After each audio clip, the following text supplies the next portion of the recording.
The train whistle pierced the Montana morning like a cry for help, echoing across the vast prairie that stretched endlessly toward the Rocky Mountains. Margaret Rose Sullivan clutched her worn leather satchel tighter as the locomotive lurched to a stop at Clearwater Junction, a town so small it barely deserved the name. Steam hissed from the engine like the breath of some great beast, and through the grimy window she could see a weathered sign that read, Population 847, in faded paint. This was supposed to be the beginning of her new life. A fresh start with James Benjamin Crawford, the rancher who'd answered her letter, seeking marriage through the matrimonial times. His photograph showed a kind-faced man with gentle eyes, and his letters had spoken of a comfortable homestead, a desire for companionship, and dreams of building a family together. What Margaret hadn't expected was the bone-deep silence that greeted her arrival, or the way her stomach twisted with an inexplicable dread as she stepped onto the platform with her single trunk and a heart full of carefully guarded hope. Before we jump back in, tell us where you're tuning in from, and if this story touches you, make sure you're subscribed, because tomorrow I've saved something extra special for you. The October wind cut through Margaret's traveling dress like a blade, carrying with it the scent of approaching winter and something else, the unmistakable smell of neglect that clung to abandoned places. She stood alone on the platform as the train pulled away, its whistle fading into the distance until only the sound of wind through dying grass remained. The depot was little more than a wooden shack with peeling paint, and the man who was supposed to meet her was nowhere to be seen. Margaret Rose Sullivan was 26 years old, which made her an old maid by most standards, but circumstances had forced her hand. The textile mill where she had worked in Massachusetts had closed 6 months earlier, leaving her with no income and few prospects. Her parents had died in the influenza outbreak of 1889, and her only brother had moved west, with his own family, leaving her truly alone for the first time in her life. The advertisement in the Matrimonial Times had seemed like Providence itself when she'd spotted it tucked between notices for farm equipment and patent medicines. Respectable rancher seeks educated woman for marriage and companionship, must be of good moral character and willing to embrace frontier life. Children welcome. Serious inquiries only. James B. Crawford, Clearwater Junction, Montana Territory. The correspondence that followed had been everything Margaret could have hoped. James Crawford's letters were thoughtful, well-written, and painted a picture of a man who valued intelligence and kindness over mere physical beauty. He spoke of his ranch with obvious pride, describing rolling pastures filled with cattle, a sturdy house with glass windows, and a community of neighbors who looked out for one another. Most importantly, he seemed genuinely interested in her thoughts and opinions, asking about her reading preferences, her views on education, and her dreams for the future. Now, standing alone in the gathering dusk with no sign of her intended husband, Margaret began to wonder if she'd made a terrible mistake. The town of Clearwater Junction looked nothing like the thriving community James had described. Half the buildings appeared empty, their windows dark and their signs hanging askew. The few people she could see hurried along the dusty streets, with their heads down, as if afraid to make eye contact with strangers. A man approached from the direction of what appeared to be the town's only hotel, his boots clicking against the wooden boardwalk. He was tall and lean, with prematurely grey hair, and the kind of deep lines around his eyes that spoke of too much sun and too many worries. His clothes were clean but worn, and he carried himself with the careful dignity of someone who'd learned to make do with less than he'd once had. "Miss Sullivan," he asked, touching the brim of his hat with practiced courtesy.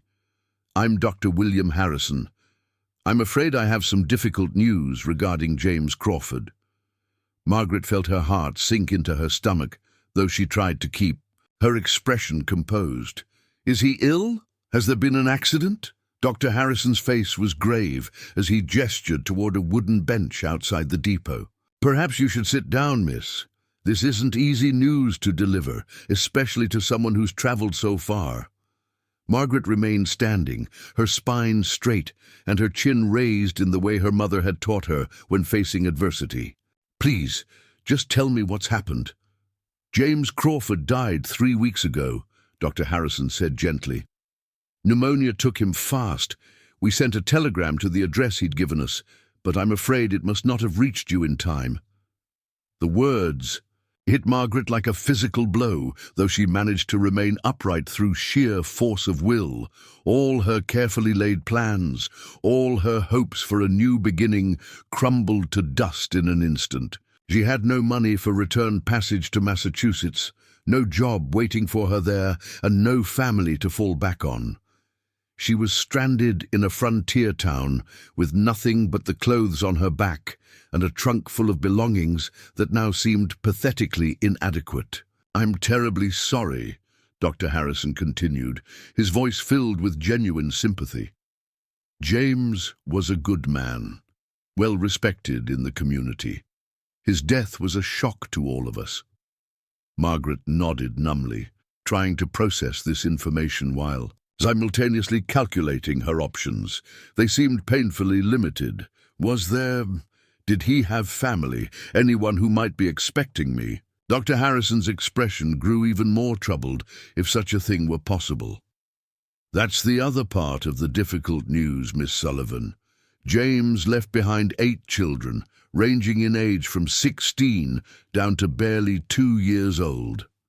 Their mother died giving birth to the youngest, and James had been struggling to manage on his own ever since. The children are, they're in a desperate situation. 8 children. The number seemed impossible, overwhelming in its implications. Margaret had imagined perhaps 1 or 2 children from a previous marriage, youngsters who might gradually come to accept her as a stepmother. But 8 children left orphaned and alone was something else entirely, a responsibility that would challenge even the most experienced mother. What will happen to them? She asked, though she suspected she already knew the answer. The territorial authorities will have to be notified, Dr. Harrison replied with obvious reluctance.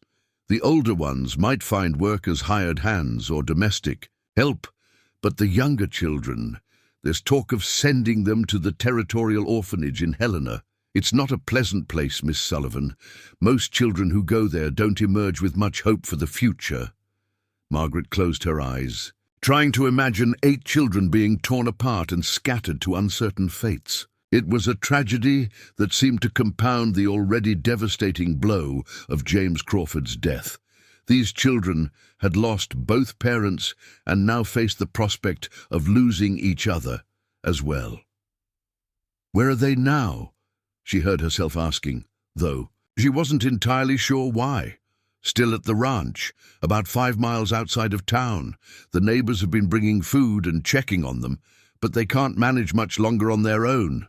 The oldest boy, Daniel, he's been trying to hold things together, but he's just 16 and has his hands full with the younger ones. Margaret opened her eyes and found Dr. Harrison studying her with a mixture of curiosity and hope. It was clear that he was wondering if she might be considering some form of involvement with the children's plight, though he was too polite to ask directly. The rational thing to do would be to ask about transportation back east, perhaps work out some arrangement to pay for passage once she found employment. She could return to Massachusetts, find another position in a mill or as a governess, and try to rebuild her life from the ashes of this failed venture. It would be the sensible choice, the safe choice, the choice that any reasonable woman in her position would make. But as Margaret stood there in the gathering darkness, listening to the wind whistle through the empty buildings of Clearwater Junction, she found herself thinking about 8 children facing an uncertain future. She thought about Daniel, barely 16, and trying to care for 7 younger siblings. She thought about a 2-year-old baby who would never remember the mother who died bringing her into the world. She thought about the territorial orphanage in Helena and the kind of future that awaited children who entered its doors. "Could you take me to them?" she asked quietly. Dr. Harrison's eyebrows rose in surprise. To the ranch? Miss Sullivan, I'm not sure that's wise. The situation there is, well, it's quite overwhelming. These children have been through tremendous trauma, and they're not exactly prepared for visitors. I'm not a visitor, Margaret said with sudden clarity. I came here to become part of James Crawford's family. His death doesn't change the fact that these children need help, and I need a purpose. Miss Sullivan, with all due respect, caring for 8 children is not the same as keeping house for a husband. It's back-breaking work under the best of circumstances, and these circumstances are far from ideal. The children are grieving, frightened, and some of them have been running wild since their father's death. The youngest ones don't understand what's happening, and the older ones are angry at the world in general. Margaret picked up her satchel and looked toward the wagon Dr. Harrison had presumably used to reach town. Then they need someone who understands loss and isn't afraid of hard work. They need someone who believes they deserve better than being scattered to the winds like unwanted baggage. Dr. Harrison studied her for a long moment, taking in her determined expression and the set of her shoulders. Margaret Rose Sullivan didn't look like much. A slender woman of average height, with brown hair pulled back in a practical bun, and clothes that spoke of careful economy rather than wealth. But there was something in her grey eyes that suggested depths of strength that might surprise those who underestimated her. Very well, he said finally. I'll take you to the ranch, but I want you to understand what you're considering, Miss Sullivan. These children don't know you, and they have no reason to trust another adult who might disappoint them. James Crawford was their anchor, and with him gone, they're adrift in ways that go far beyond simple poverty or hardship. As they loaded, Margaret strunk into the back of Dr. Harrison's wagon. She tried to prepare herself for what lay ahead. 8 children, ages 16 down to 2, living alone in a house where their father had recently died. The logistics alone seemed staggering. Cooking, cleaning, laundry, discipline, education, not to mention the emotional needs of children dealing with profound grief and abandonment. But as the wagon wheels began to turn and they left the dying town behind, Margaret found herself thinking not about the challenges, but about the possibilities. 8 children represented 8 futures that could be shaped by the choices made in the coming days and weeks. 8 children meant 8 chances to make a difference, to prove that hope could triumph over despair, that love could heal even the deepest wounds. The road to the Crawford Ranch wound through landscape that was both beautiful and harsh, rolling hills covered in autumn grass that glowed golden in the last light of day. In the distance, the Rocky Mountains rose like a promise of permanence against the darkening sky. It was wild country, demanding and unforgiving, but it was also filled with the kind of space that allowed dreams to take root and grow. Tell me about them, Margaret said, as the wagon swayed through the growing darkness. The children. What are their names? What are they like? Dr. Harrison was quiet for a moment, gathering his thoughts. Daniel's the oldest at 16. He's got his father's sense of responsibility, but not enough experience to know how to handle everything that's been thrown at him. Good boy, though, smart and determined. Then there's Elizabeth. Everyone calls her Lizzie. She's 14 and has been trying to mother the younger ones, but she's still a child herself, grieving for the only mother she barely remembers and the father she's just lost. He paused as the wagon hit a particularly rough patch of road, then continued, Samuel's 12 and he's angry about everything. Can't say I blame him. He understands enough to know how drastically his life has changed, but he's not old enough to have any control over it. The twins, Mary and Martha, are 10. They're inseparable and have been clinging to each other since their father died. Then there's little Joseph. He's 8, and he's gone almost completely silent since the funeral, hasn't spoken more than a few words to anyone. Margaret felt her heart clench at the description of these grieving children, each dealing with loss in their own way. And the youngest? Anna's 6 and baby Catherine just turned 2. Anna's been having nightmares every night, and little Catherine doesn't understand why her father isn't coming home. She keeps asking for him, and it breaks everyone's heart. 8 children, 8 different personalities, 8 different ways of coping with tragedy. Margaret tried to imagine herself walking into their world, a complete stranger expecting to somehow make everything better. It seemed presumptuous, even foolish, but the alternative, watching them be separated and sent to institutions, was unthinkable. The Crawford Ranch appeared gradually in the darkness, first as a distant glow of lamplight, then as the outline of buildings against the star-filled sky. It was larger than Margaret had expected, with a substantial 2-story house, a large barn, and several outbuildings that spoke of a once prosperous operation. But even in the darkness, she could see signs of neglect, a gate hanging loose on its hinges, tools scattered in the yard, the general air of a place where routine maintenance had been abandoned in favor of simple survival. As they drew closer, Margaret could hear voices from inside the house, raised in what sounded like argument or distress. Dr. Harrison sighed deeply as he brought the wagon to a stop near the front porch. "Are you absolutely certain about this, Miss Sullivan? Once you walk through that door, you'll be committing yourself to something that will change your life forever. These children need more than temporary help. They need someone willing to see them through to adulthood, someone prepared to love them even when they're difficult or unlovable."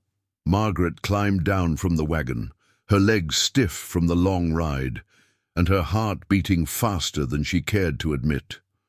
Through the windows of the house, she could see shadows moving, small figures silhouetted against the warm glow of lamplight. Somewhere inside that house were 8 children who had lost everything and were facing an uncertain future.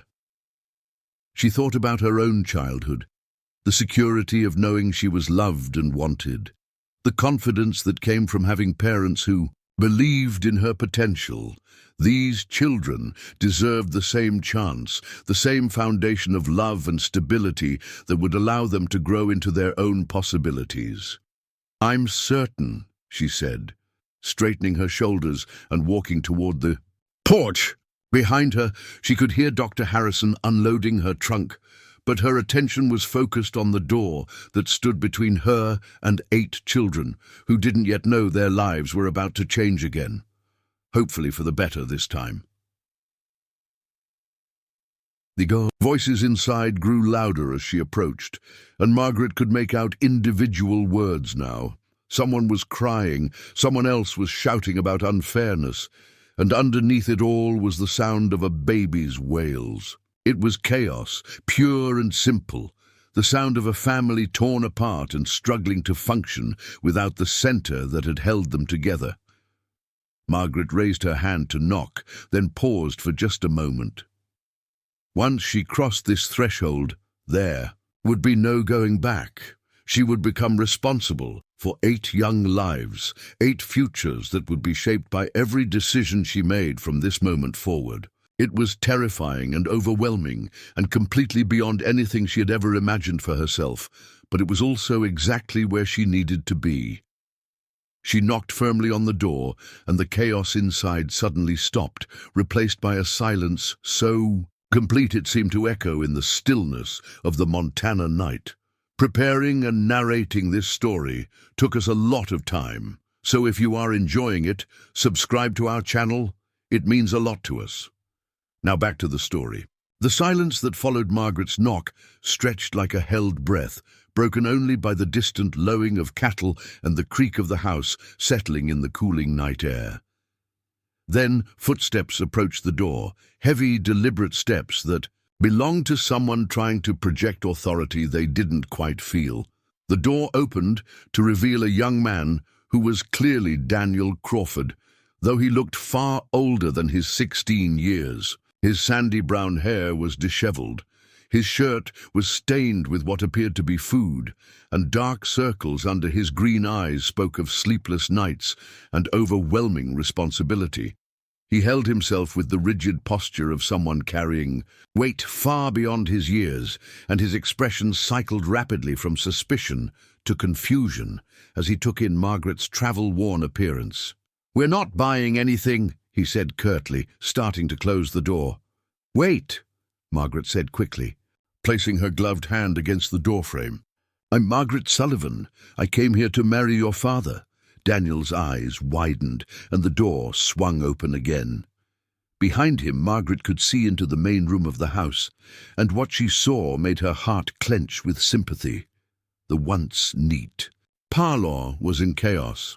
Children's clothes scattered across furniture, dishes stacked haphazardly on tables, and toys strewn across the floor like evidence of battles fought and abandoned. The smell of burnt food hung in the air, mixed with the sour odor of soiled laundry and the indefinable mustiness that accumulated when a household lost its organizing force. "Papa's dead," said a clear, defiant voice from somewhere in the shadows. A girl stepped forward. This had to be Lizzie, 14, and trying desperately to fill a role she was too young to understand. Her dark hair hung in tangles around her face. That would have been pretty, if not for the exhaustion and grief etched in every line. She wore a dress that had once been white, but was now stained with various unidentifiable substances, and her hands were red and chapped from work they weren't accustomed to performing. "I know," Margaret said gently. "Dr. Harrison told me I'm sorry for your loss." "Then why are you here?" Lizzie's voice carried a bitter edge that no 14-year-old should possess. "Come to see how the orphans are managing. Want to report. And back to the church ladies about what a mess we're making of things." Before Margaret could answer, a crash echoed from what was presumably the kitchen, followed by colourful language that definitely shouldn't have been coming from a child's mouth. Daniel winced and called out, "Samuel, watch your tongue!" "I don't care," came the shouted response. "This is stupid and I hate everything." A baby's wail joined the cacophony, rising above the sounds of ongoing domestic disaster. Lizzie's composure cracked slightly as she looked helplessly toward the stairs. "Catherine's been crying for an hour. Nothing we do helps." Margaret looked past the two teenagers into the chaos of the house, seeing glimpses of other children in the shadows. A boy who must be Samuel throwing something across the kitchen. Two identical girls huddled together on a sofa. A smaller boy sitting alone in a corner with his arms wrapped around his knees. This wasn't just a household without parents. It was a group of traumatized children desperately trying to survive each day without the skills or emotional resources to succeed. "May I come in?" Margaret asked. "I'd like to help." Daniel and Lizzie exchanged glances, communicating in the silent language that siblings develop when they're forced to become partners in survival. Margaret could read the conflict in their faces, pride warring with desperation, suspicion battling against the overwhelming need for adult assistance. "You can come in," Daniel said finally, stepping aside. "But we don't need charity. We're managing fine on our own." The statement was so obviously untrue that Margaret didn't bother to contradict it. Instead, she stepped into the house and immediately began assessing the situation with the practical eye of someone who'd spent years managing household emergencies at the textile mill's boarding house. The main room needed a thorough cleaning, but the real crisis was clearly in the kitchen, where the sounds of Samuel's tantrum continued unabated. "When did you last eat?" she asked, noting the empty dishes and the general air of abandonment. "We had some bread this morning," Lizzie said defensively, "and Mrs. Henderson brought a casserole yesterday, but Samuel threw most of it at the wall." When she started talking about the orphanage, Margaret nodded, filing away this information along with the evidence of her own eyes. These children weren't just grieving. They were hungry, exhausted, and terrified of being separated. They were operating in pure survival mode, which explained the defensive hostility and the general breakdown of normal household function. "Where's the baby?" she asked, following the sound of crying toward the stairs. "Catherine's room is upstairs," Daniel said, trailing behind her with obvious reluctance. Anna's with her, but she doesn't know what to do. None of us know how to make her stop crying. The second floor of the house revealed the full extent of the crisis. Children's bedrooms that had once been neat and orderly were now disaster zones, of unmade beds, scattered clothes, and the general debris that accumulated when children were left to manage their own care. The crying was coming from a room at the end of the hall, where Margaret found 6-year-old Anna sitting beside a crib, tears streaming down her face as she helplessly patted the back of a red-faced toddler. "She won't stop," Anna whispered when she saw Margaret in the doorway. "I tried singing like Mama used to, but I don't remember all the words, and she just cries harder." Margaret's heart broke a little at the sight of Anna's earnest attempts to comfort her baby sister. The little girl was clearly exhausted, her blonde hair hanging in limp strands around a face streaked with tears and dirt. She wore a nightgown that was too small for her, and her feet were bare despite the October chill that had begun to seep into the house. "May I try?" Margaret asked gently, approaching the crib with slow, deliberate movements. Anna nodded eagerly, scooting aside to make room. Margaret reached into the crib and lifted Catherine carefully, noting immediately that the toddler's diaper was soaked and her clothes were damp with perspiration from crying. The baby looked up at Margaret with red-rimmed blue eyes, hiccuping slightly as her sobs began to subside from sheer exhaustion. "There now," Margaret murmured, settling Catherine against her shoulder and beginning the gentle, swaying motion that seemed to be instinctive to women everywhere. "You're all right, sweetheart, you're safe." To everyone's amazement, Catherine's crying began to quiet, not immediately, but gradually, as if she sensed something different about this new adult, a calm competence that had been missing from her. Her world for weeks. Margaret continued the swaying motion while quickly assessing the baby's needs. "She needs to be changed and fed," Margaret said to Anna, who was watching with wide-eyed wonder. "When did she last eat?" "Lizzie tried to give her some milk at supper time, but she kept pushing the cup away," Anna replied. "She used to drink from a bottle, but Samuel broke it yesterday when he was mad about something." Margaret mentally added baby bottles to her rapidly growing list of immediate needs. "What about solid food? Can she eat bread soaked in milk?" Anna shrugged helplessly. "I don't know. Mama always knew what to feed her, but Mama's been gone for so long I can't remember." The casual mention of their mother's death revealed another layer of tragedy that Margaret was only beginning to understand. Catherine had lost her mother at birth and her father at barely 2 years old. The only maternal care she'd known had come from teenage siblings who were children themselves, struggling with their own grief while trying to provide care they weren't equipped to give. "Let's get her cleaned up and see if we can find her something to eat," Margaret said, looking around the nursery for supplies. The room had once been carefully organized, with a changing table, clothes stored in neat piles, and toys arranged on shelves. Now it looked like a tornado had swept through, with clean and dirty clothes mixed together, toys scattered across the floor, and an overall air of abandonment. Margaret found relatively clean clothes and a dry diaper, then set about changing Catherine with efficient movements that spoke of previous experience with small children. The baby submitted to this attention with the passive acceptance of a child who'd learned not to expect much comfort. But Margaret noticed how Catherine's eyes tracked her movements with growing interest. "Are you the new mama?" Anna asked suddenly, her voice barely above a whisper. The question hung in the air like a prayer and a challenge combined. Margaret looked down at the little girl's hopeful face, then at baby Catherine, who had finally stopped crying and was now studying Margaret with the intense focus that very young children brought to new experiences. "I don't know," Margaret answered. "Honestly, I came here expecting to marry your papa and become part of your family. Now that he's gone, I'm not sure what I am." Anna considered this response with the seriousness that children reserved for matters of vital importance. "Could you try being our mama anyway? We need one really badly." before Margaret could respond. To this heartbreaking request, Daniel appeared in the doorway, his expression carefully controlled, but his eyes betraying his desperate hope. Behind him, Margaret could see Lizzie hovering in the hallway, clearly listening to every word, while pretending to organize the linen closet. "Mrs. Henderson says they're going to come for us next week," Daniel said quietly. "The territorial authorities. They're going to split us up and send us different places because nobody wants 8 children all at once." The statement hit Margaret like a physical blow. She looked around at the children who were slowly gathering in the hallway.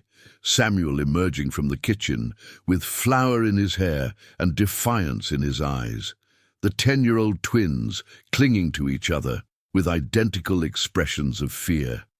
8-year-old Joseph still curled in his corner, but now watching the proceedings with cautious interest.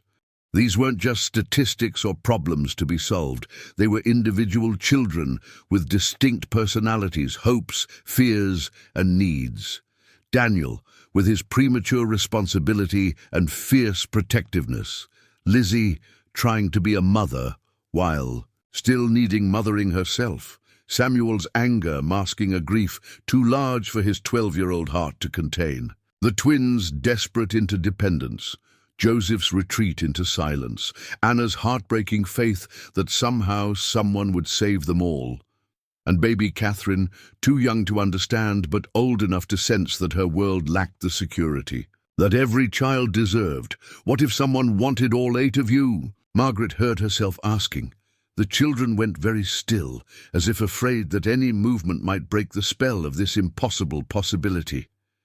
Daniel's throat worked as he swallowed hard, and Lizzie took a step closer, her hands clasped so tightly her knuckles were white.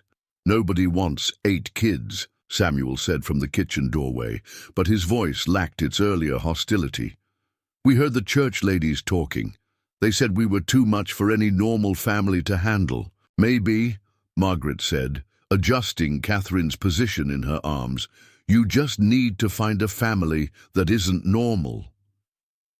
The baby chose that moment to reach up and grab a strand of Margaret's hair, examining it with the focused attention that toddlers brought to new discoveries. The simple gesture seemed to break something loose in the hallway, and suddenly all the children were moving closer, drawn by the possibility that maybe, just maybe, their world wasn't going to end after all. "You'd really want to keep all of us?" Lizzie asked, her voice barely above a whisper. "Even Samuel when he's being awful, even the twins when they won't stop giggling, even Joseph when he won't talk." Margaret looked around at 8 pairs of eyes watching her with expressions that ranged from desperate hope to careful skepticism. She thought about her carefully planned life that had just been torn apart, about the quiet existence she'd envisioned as James Crawford's wife, about the simple dream of a small family and a peaceful home. Then she thought about territorial orphanages and children separated from their siblings, about Daniel forced to become a man before he'd finished being a boy, about Lizzie carrying responsibilities that would crush many adults, about a baby who would grow up never knowing she'd once had 7 people who loved her enough to fight for her. "I can't promise it would be easy," Margaret said slowly. "I can't promise I'd know what I was doing or that I wouldn't make mistakes. But yes, if you'd have me, I'd want to keep all of you." The silence that followed was different from the earlier tension-filled quiet. This was the silence of held breath, of hope that didn't quite dare to believe, of children who'd learned that adults' promises often came with conditions and exceptions. It was Anna who broke the silence, stepping forward and slipping her small hand into Margaret's free one. "Could we try it?"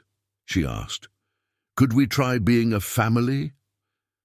Margaret squeezed the little girl's hand gently, feeling the weight of 8 futures suddenly resting in her palm. "Yes," she said simply, "we can try." And with those words everything changed. Not immediately, not magically, but fundamentally. 8 orphaned children and 1 displaced mail-order bride had just agreed to attempt something that seemed impossible, to create a family from the ashes of loss, to build love from the foundation of shared need, to prove that sometimes the most unconventional solutions were exactly what broken situations required. The real work was just beginning. The reality of what Margaret had just committed to hit her like a cold wave as she stood in the Crawford family's kitchen at 11 o'clock that night, surveying the damage that 8 grieving children could inflict on a household in just 3 weeks. Every surface was covered with the debris of failed meals, abandoned chores, and the general chaos that ensued when children were left to fend for themselves. The sink overflowed with dishes that had been stacked haphazardly until the pile became an engineering marvel threatening to topple at any moment. The floor was sticky with spilled milk, tracked in mud, and what appeared to be the remains of Samuel's earlier food-throwing tantrum. Dr. Harrison had left an hour ago, but not before, pulling Margaret aside for a final warning that seemed to echo in the sudden quiet of the house. "Miss Sullivan, I admire your courage, but you need to understand what you're taking on. These children have been through trauma that would break many adults. They're going to test you in ways you can't imagine. And when the territorial authorities arrive next week, they're going to ask hard questions about your ability to provide proper care." Now, standing alone in the ruins of what had once been a well-ordered home, Margaret began to understand the full scope of the challenge ahead. It wasn't just about providing food and shelter for 8 children, though that alone seemed daunting enough. It was about healing 8 broken hearts, rebuilding 8 shattered senses of security, and somehow creating a family structure that could protect them all from a world that saw them as burdens rather than blessings.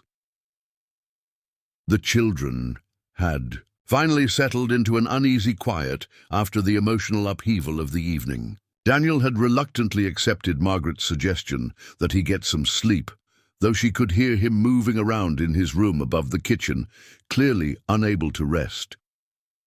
Lizzie had disappeared into her shared room with the twins, but the muffled sounds of whispered conversation suggested that sleep was equally elusive for the older girls. Samuel had been the most challenging of all. After Margaret's declaration that she wanted to keep them together, he'd exploded in a fury that seemed to encompass not just his current situation, but every injustice he'd ever experienced. "You don't know anything about us," he'd shouted, his 12-year-old voice cracking with emotion. "You'll change your mind as soon as you figure out how much work we are. Everyone always does."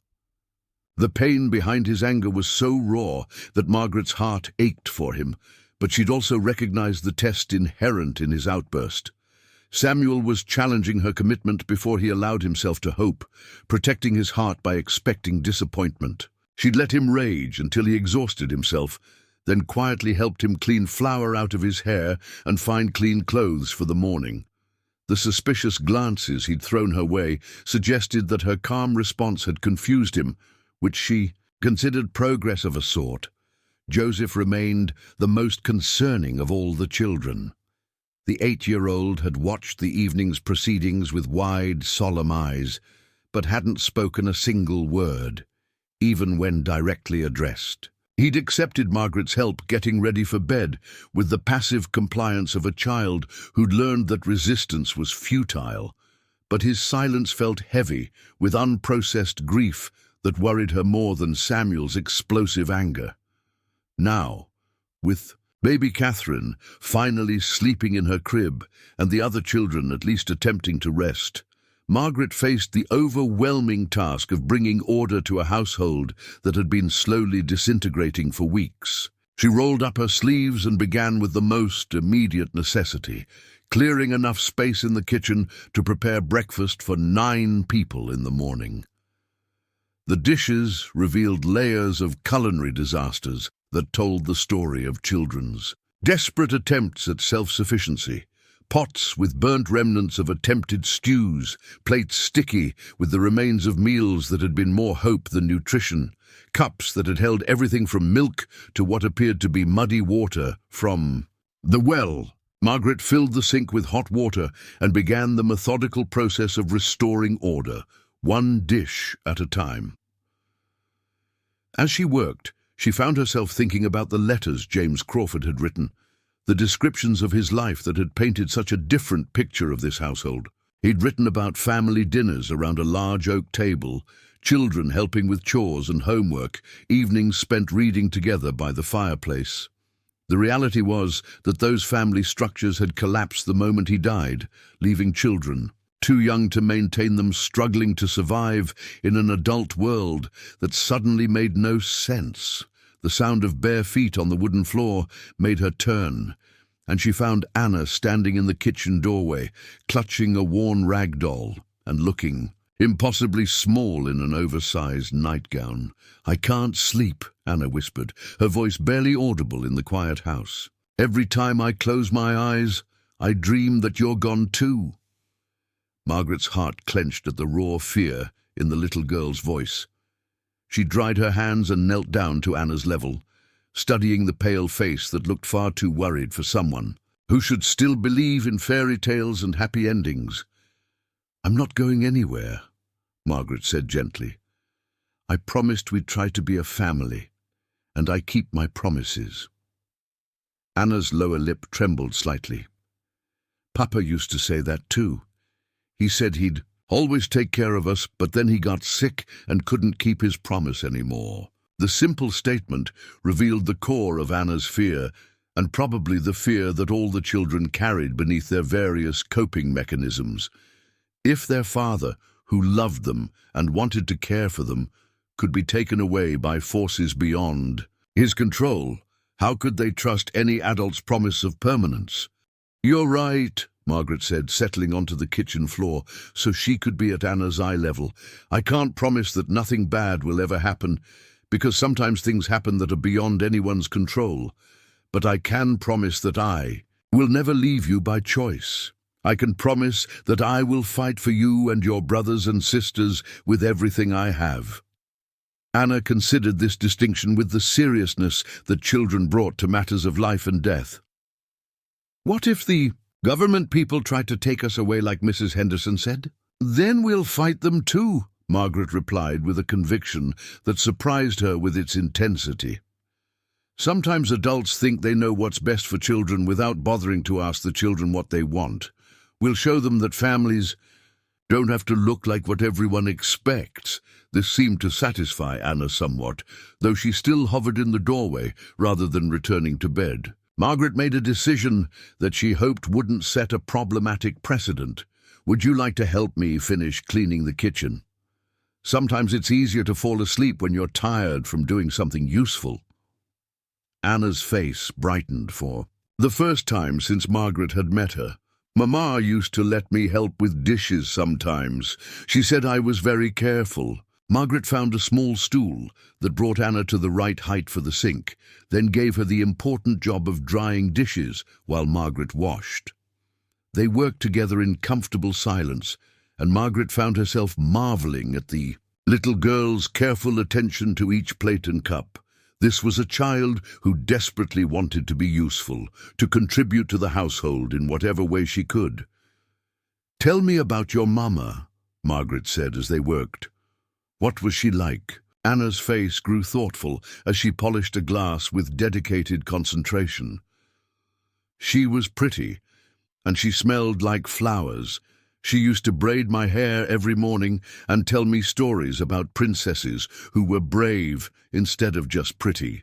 But I was only 4 when Catherine was born, so I don't remember everything." The wistful tone in Anna's voice revealed another layer of loss that Margaret was beginning to understand. These children hadn't just lost their father, they'd been mourning their mother for 2 years, with only James Crawford standing between them and complete abandonment. His death had torn away their last connection to security and unconditional love. "She sounds wonderful," Margaret said softly. I think she would be proud of how well you've been taking care of your little sister. Anna's smile was radiant, transforming her worried face into something beautiful and hopeful. Do you think so? I've been trying really hard, but Catherine cries so much, and I don't always know why. Babies cry for lots of reasons, Margaret explained, remembering her own experience helping care for the children of mill workers who couldn't afford proper childcare. Sometimes they're hungry or tired or uncomfortable, but sometimes they're just sad and don't know how to say it any other way. Is Catherine sad because Papa died? The question was so innocently direct that Margaret felt tears prick her eyes. I think she is. She might not understand what death means, but she knows that someone who used to hold her and comfort her isn't there anymore. That would make anyone sad. Anna nodded solemnly, then brightened again. But now she has you to hold her, and me to help, and Daniel and Lizzie and everyone. Maybe she won't be as sad now. The simple logic of a 6-year-old's perspective on family and love struck Margaret as profoundly wise. Children understood instinctively what adults often forgot, that love wasn't diminished by being shared among many people, but rather multiplied by the connections that bound them together. They finished the dishes in companionable silence, and Margaret was pleased to note that Anna's eyelids were beginning to droop with exhaustion. The combination of productive work and gentle conversation seemed to have eased the anxiety that had kept her awake. "Will you tuck me in?" Anna asked, as Margaret dried the last pot. "Papa used to do that, but nobody has since he got sick." Margaret felt another piece of her heartbreak at this simple request that revealed so much about what these children had been missing. "Of course, sweetheart. That's what mothers do." The word slipped out before Margaret could stop it, and both. She and Anna froze for a moment. Then Anna's face broke into a smile so bright it could have lit up the entire house. "You called yourself our mother," she said with wonder. "Does that mean it's real now?" Margaret looked down at this little girl, who'd already claimed such a large piece of her heart, and realized that somewhere between washing dishes and listening to stories about a dead mother's flower scent, something fundamental had shifted in her understanding of her situation. She wasn't just a displaced mail-order bride trying to solve a humanitarian crisis. She wasn't just a woman with nowhere else to go making the best of unfortunate circumstances. She was a mother. Maybe not in the traditional way, maybe not through birth or legal adoption, but in the ways that truly mattered, through choice, through commitment, through the fierce protectiveness that had already begun growing in her chest like a living thing. "Yes," she said, lifting Anna into her arms for the trip upstairs. "I think it's real now." Anna's room was small but cozy, with a window that looked out over the ranch's pastures and mountains beyond. The bed was neatly made, which suggested that some part of Anna's ordered routine had survived the chaos of the past 3 weeks. Margaret tucked the little girl under a quilt that showed signs of careful mending and sat on the edge of the bed. "Will you tell me a story?" Anna asked. "Hopefully, about brave princesses?" Margaret smiled, remembering her own childhood and the stories her mother had told her about women who solved problems with intelligence rather than waiting for rescue. Once upon a time, there was a princess who lived in a castle with 7 orphaned children. As she wove a tale of a princess who discovered that the greatest magic was the ability to create family from love rather than blood, Margaret watched Anna's eyes grow heavy with approaching sleep. The little girl fought to stay awake until the very end of the story, as if afraid that Margaret might disappear if she stopped paying attention. "The princess kept all the children?" Anna murmured sleepily. "Every single one," Margaret confirmed, smoothing Anna's hair back from her forehead. "And they all lived happily, if not always easily, ever after." Anna smiled and closed her eyes, finally secure enough to let sleep take her. Margaret sat quietly for a few more minutes, watching the peaceful face of her first daughter, for that's what Anna was now, she realized. not through law or blood, but through the simple act of choosing to love someone else's child as her own. When she finally made her way back downstairs, Margaret found Daniel sitting at the kitchen table, his head in his hands and his shoulders shaking with suppressed sobs. The 16-year-old, who'd been trying so hard to be strong for everyone else, had finally reached his breaking point.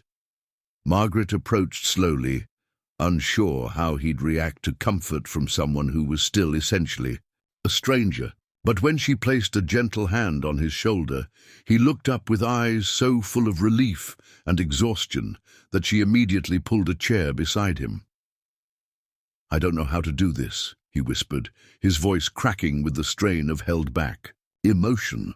"I've been trying so hard to keep everyone together, but I don't know how to take care of babies, or make Samuel stop being angry, or help Joseph start talking again. I can't even cook a decent meal without burning it."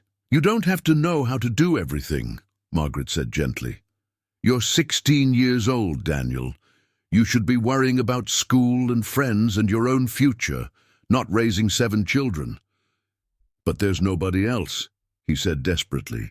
"If I can't take care of them, they'll be separated and sent away, and I'll never see them again. They're all I have left." Margaret felt the weight of his words settle around her like a blanket. This boy had been carrying the responsibility for his entire family's survival, convinced that their fate rested entirely on his inexperienced shoulders. The burden would have crushed many adults, yet he'd been struggling under it alone for weeks. "There is someone else now," she said firmly. "You're not alone anymore, Daniel. We're going to figure this out together." Daniel's composure finally cracked completely, and Margaret found herself holding a sobbing 16-year-old who'd been trying to be a man before he'd finished being a child. She let him cry until he'd exhausted the grief and fear he'd been carrying, then helped him plan for the challenges that lay ahead. Tomorrow would bring new tests of their fragile family bond. The territorial authorities would need to be faced. Practical arrangements would need to be made, and 8 traumatized children would need to begin the long process of learning to trust again. But tonight, for the first time in weeks, all 8 Crawford children slept peacefully, knowing that someone who chose to love them was standing guard over their dreams. The sound of multiple horses approaching the Crawford ranch echoed across the Montana, mourning like distant thunder, each hoofbeat marking time toward a confrontation that could tear apart the fragile family Margaret had spent the past 5 days trying to build. She stood at the kitchen window, watching dust clouds rise from the road as 4 riders approached in the rigid formation that spoke of official business and unwelcome news. 5 days. That's all the time she'd had to transform chaos into something resembling order, to convince 8 traumatized children that stability was possible, and to prepare herself for this moment when strangers would judge whether her unconventional family deserved to exist. The house behind her hummed with the carefully orchestrated activity of children who knew their future hung in the balance. Lizzie braiding Anna's hair with trembling fingers, Daniel checking that Samuel's shirt was properly tucked in. The twins, standing so close together, they seemed to share the same shadow. Margaret had used every hour of those 5 days to prepare for this confrontation. She'd written letters to Judge Caldwell in the territorial capital, documenting James Crawford's original invitation for her to join his family, and arguing that his death didn't invalidate her commitment to his children.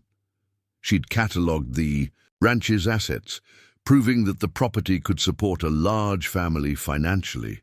Most importantly, she'd worked with the children to present a united front that would demonstrate their bond was real, not merely convenient.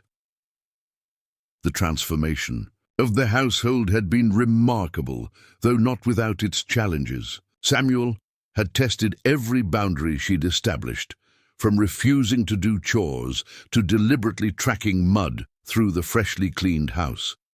But Margaret had recognized his defiance for what it was, a desperate attempt to prove that she would abandon them the moment caring became difficult. Her consistent, calm responses had gradually worn down his resistance, until yesterday, when he'd voluntarily helped her repair a broken fence without being asked. Joseph remained her greatest concern. The 8-year-old still hadn't spoken, though. She'd caught him humming softly while doing simple tasks and had seen him smile when Anna told him silly jokes. Dr. Harrison had assured her that selective mutism was common in children who'd experienced trauma, but Margaret worried about how his silence would be interpreted by territorial officials who might see it as evidence of neglect or improper care. The twins, Mary and Martha, had emerged as unexpected allies in her efforts to create family stability. Their natural inclination to work together had made them excellent helpers with household tasks, and their shared giggling fits had begun to bring lightness back to a house that had been too long without laughter. They'd appointed themselves as Catherine's unofficial guardians, anticipating the toddler's needs with the intuition that only children seem to possess. Catherine herself had responded to consistent care with the resilience that marked very young children. The baby, who had cried inconsolably Margaret's first night now, babbled happily during meals and had begun taking her first tentative steps between furniture pieces. Her development was a visible sign of the security that proper care could provide, and Margaret hoped the officials would recognize the progress. Lizzie had perhaps changed the most dramatically of all the older children. Released from the impossible burden of being everyone's mother while still needing mothering herself, she'd begun to reclaim some of the adolescence that grief had stolen from her. Her bitter edge had softened into the occasional smile, and she'd started talking about her dreams of becoming a teacher, ambitions that had seemed impossible when survival was the only goal. Daniel remained protective and cautious, but the crushing weight of sole responsibility had lifted from his shoulders. He'd begun sleeping through the night instead of lying awake, listening for problems he couldn't solve, and Margaret had caught him playing with his younger siblings instead of constantly worrying about their welfare. At 16, he was starting to remember what it felt like to be a teenager instead of a premature adult, but all of their progress could be undone by the approaching riders, whose authority to destroy families was backed by territorial law and social convention. Margaret smoothed her best dress, the blue wool she'd worn for traveling, and checked her reflection in the hall mirror. She needed to project competence, respectability, and the kind of maternal authority that officials would recognize as legitimate. The knock on the door came precisely at 10 o'clock, delivered with the sharp authority that announced official business. Margaret opened it to find Territorial Agent Harrison Webb, a stern man in his 50s whose reputation for inflexibility was known throughout Montana. Behind him stood Sheriff Coleman from the county seat, Deputy Marshal Roberts, and a woman Margaret didn't recognize, but whose severe dress and pinched expression suggested she was some form of social welfare inspector. "Miss Sullivan," Agent Webb said without preamble, consulting a document in his leather portfolio. "I am here on behalf of the Territorial Authority for Child Welfare to assess the situation regarding the Crawford orphans and determine appropriate placement for their continued care." "It's Mrs. Crawford now," Margaret replied evenly, stepping aside to allow them entry. "I was married to James Crawford by proxy before his death, which makes these children my legal stepchildren." The lie came smoothly, backed by documents she'd spent 2 days forging with the help of sympathetic neighbors who understood that sometimes legal truth mattered less than human need. The proxy marriage story was plausible enough.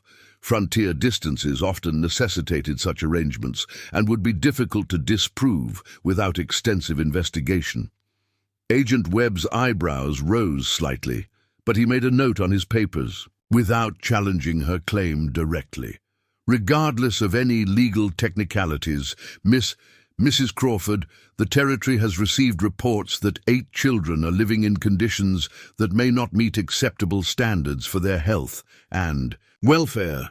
Margaret led them into the main room, where the children had arranged themselves as she'd instructed, not in an obviously artificial tableau, but in natural groupings that demonstrated their bonds. Lizzie sat at the piano with Anna beside her, ostensibly working on a simple lesson. Daniel stood near the fireplace, reading to the twins from a book of adventure stories. Samuel was at the large table, helping Joseph with what appeared to be arithmetic problems, while Catherine played contentedly with wooden blocks on a blanket near Margaret's favourite chair. The scene projected exactly what Margaret had hoped, a family engaged in the quiet activities of education and care that marked proper households. She watched the officials' faces carefully, noting the social welfare inspector's slightly surprised expression as she took in the clean, orderly room, and the well-dressed, obviously healthy children. "As you can see," Margaret said calmly, "the children are thriving under proper care and supervision. They're receiving daily education, adequate nutrition, and the emotional support that comes from remaining together as a family unit." Agent Webb walked through the room with the careful attention of someone looking for evidence to support predetermined conclusions. He examined the bookshelves, noting the quality and variety of educational materials. He observed the children's clothing and general appearance, clearly expecting to find signs of neglect or improper care. When he found nothing obviously wrong, his expression grew more skeptical rather than reassured. "Mrs. Crawford," the social welfare inspector spoke for the first time, her voice carrying the authority of someone accustomed to finding fault. "I am Mrs. Abernathy, from the Territorial Office of Child Placement. While the children appear to be in adequate health, there are serious questions about the sustainability of this arrangement. 8 children represent an enormous responsibility for any single caregiver, particularly one with no previous experience managing a household of this size. I have extensive experience managing large groups of children," Margaret replied, drawing on her time supervising mill workers' families.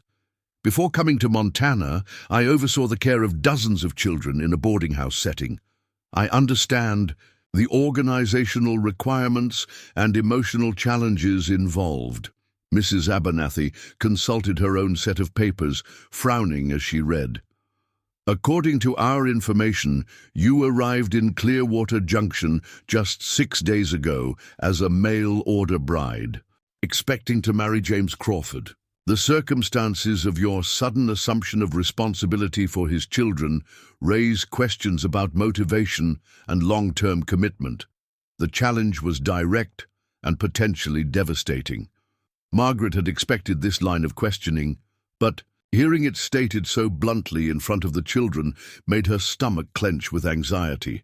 She could sense the children's attention shifting from their activities to the adult conversation that would determine their fate. "My motivation is simple," Margaret said, moving to place a protective hand on Catherine's head as the toddler pulled herself up, using Margaret's skirt. "These children needed a mother, and I needed a family. The fact that our coming together happened through tragedy rather than traditional courtship doesn't diminish the genuine bonds we've formed." "Bonds formed in less than a week," Sheriff Coleman interjected skeptically. "Ma'am, with all due respect, children need more than good intentions. They need stability, proper education, and the kind of long-term security that comes from established families with proven capabilities." It was Samuel who responded, looking up from his arithmetic with the kind of fierce protectiveness that had become his trademark. "She makes better biscuits than anyone in town, and she doesn't yell when we make mistakes, and she knows how to braid hair properly, and she reads to us every night, and Catherine stopped crying all the time, and Joseph almost talked yesterday when she was teaching him to whistle." The passionate defense from the child, who'd been most resistant to Margaret's care, carried more weight than any argument she could have made herself. Mrs. Abernathy's stern expression softened slightly as she looked at Samuel's determined face, reading the genuine affection behind his words. "That's all very nice," Agent Webb said dismissively, "but emotional attachment doesn't address practical concerns. Can you demonstrate that you have adequate financial resources to support 8 children? Can you provide proper educational opportunities? Do you have plans for their future that extend beyond simple day-to-day survival? Margaret had prepared for these questions, and she responded with the confidence of someone who'd spent sleepless nights working out every detail. The ranch generates sufficient income through cattle sales and crop production to support our family. I've already arranged for the older children to continue their formal education through correspondence courses supplemented by daily lessons I'll provide myself. Daniel will inherit the ranch when he comes of age, while the other children will receive portions sufficient to establish themselves in trades or continue their education as their interests develop. She produced a folder containing financial records, educational materials, and detailed plans for each child's future that she'd compiled with Daniel's help. The documents painted a picture of thoughtful preparation and long-term commitment that even skeptical officials couldn't easily dismiss. Mrs. Abernathy examined the papers carefully, occasionally asking clarifying questions that Margaret answered with growing confidence. But it was Agent Webb who posed the challenge she'd been dreading. "Even assuming you can provide adequate material care," he said slowly, "there remains the question of legal authority. Without proper adoption proceedings or clear guardianship arrangements, your custody of these children exists in a legal grey area that the territory cannot officially sanction." The room fell silent, except for the soft sound of Catherine babbling as she played with her blocks. Margaret felt the weight of 8 pairs of eyes watching her, waiting to see if the legal technicalities that governed adult decisions would once again tear apart their world. "Then let's eliminate the grey area," Margaret said firmly. "I'm prepared to begin formal adoption proceedings for all 8 children immediately. I have documentation of my marriage to their father and clear evidence of my ability to provide proper care. If the territory's concern is legal clarity, then let's create it through proper channels rather than destroying a functioning family." Agent Webb and Mrs. Abernathy exchanged glances, communicating in the silent language that bureaucrats used when faced with unexpected developments. Margaret could read the conflict in their faces, the desire to follow established procedures warring against the evidence of their own eyes that the children were genuinely thriving. It was Anna who broke the tension, slipping away from the piano, to approach Mrs. Abernathy with the fearless directness that marked 6-year-olds everywhere. "Are you going to take us away from our mama?" she asked, her blue eyes wide with worry.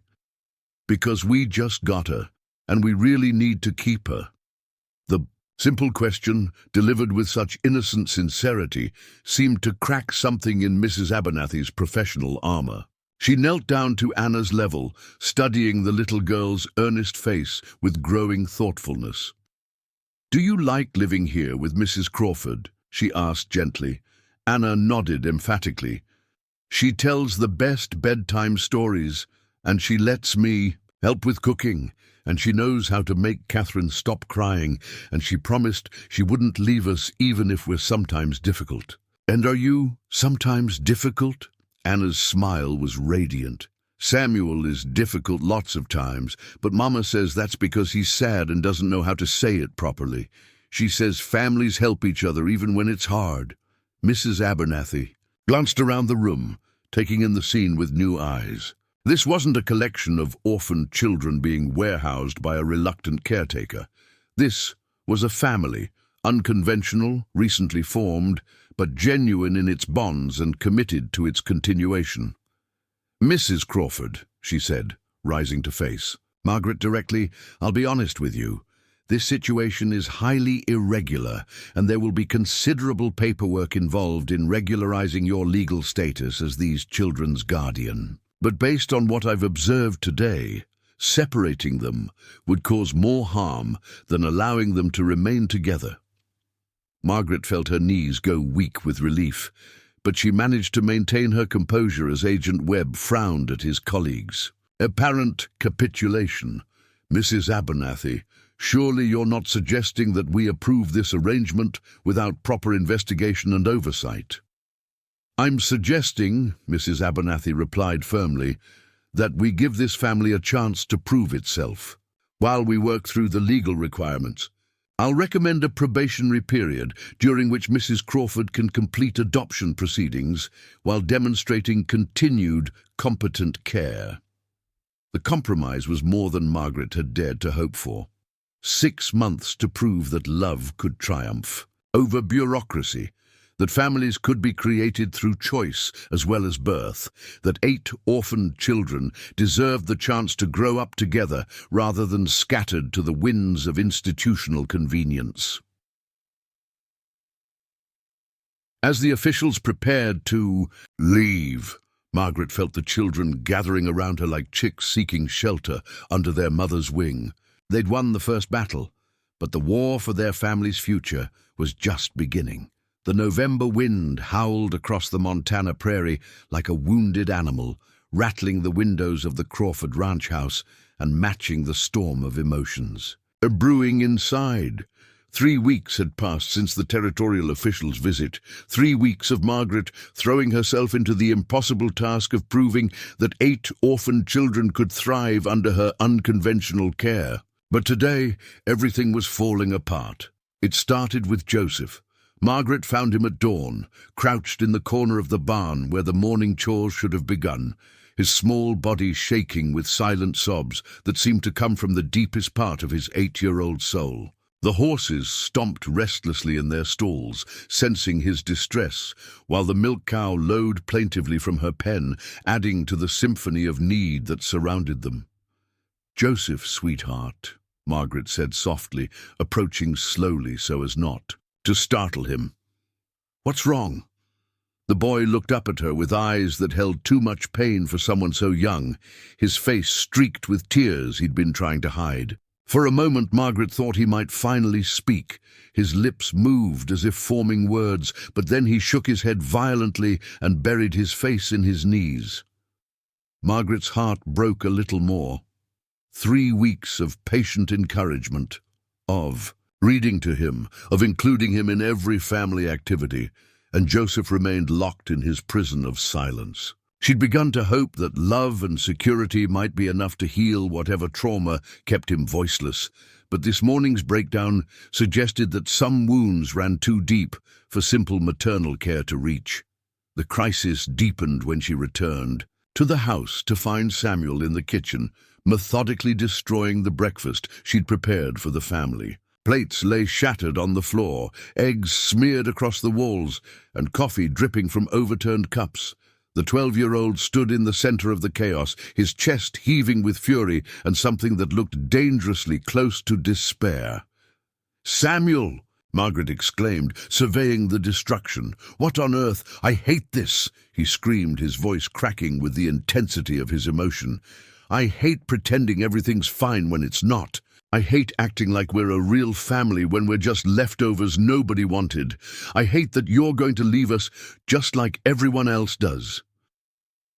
The words hit Margaret like physical blows, not because they were meant to hurt her, but because they revealed the depth of pain that Samuel had been carrying beneath his gradually improving behavior. She'd thought his acceptance of her care meant he was healing, but clearly his trauma ran deeper than she'd understood. Before she could respond, Lizzie appeared in the doorway, baby Catherine in her arms and her face pale with exhaustion. The 14-year-old had been struggling with her own demons lately, nightmares that left her sleepless, moments of panic when she couldn't find one of the younger children, and a growing fear that their temporary reprieve from separation was just that, temporary. "Catherine's been crying all night again," Lizzie said, her voice hollow with fatigue. "She won't eat, she won't sleep, and I don't know what to do anymore. I think she's getting sick, but Dr. Harrison's in the territorial capital for that medical conference, and I'm scared that—" Her voice broke and tears began streaming down her face.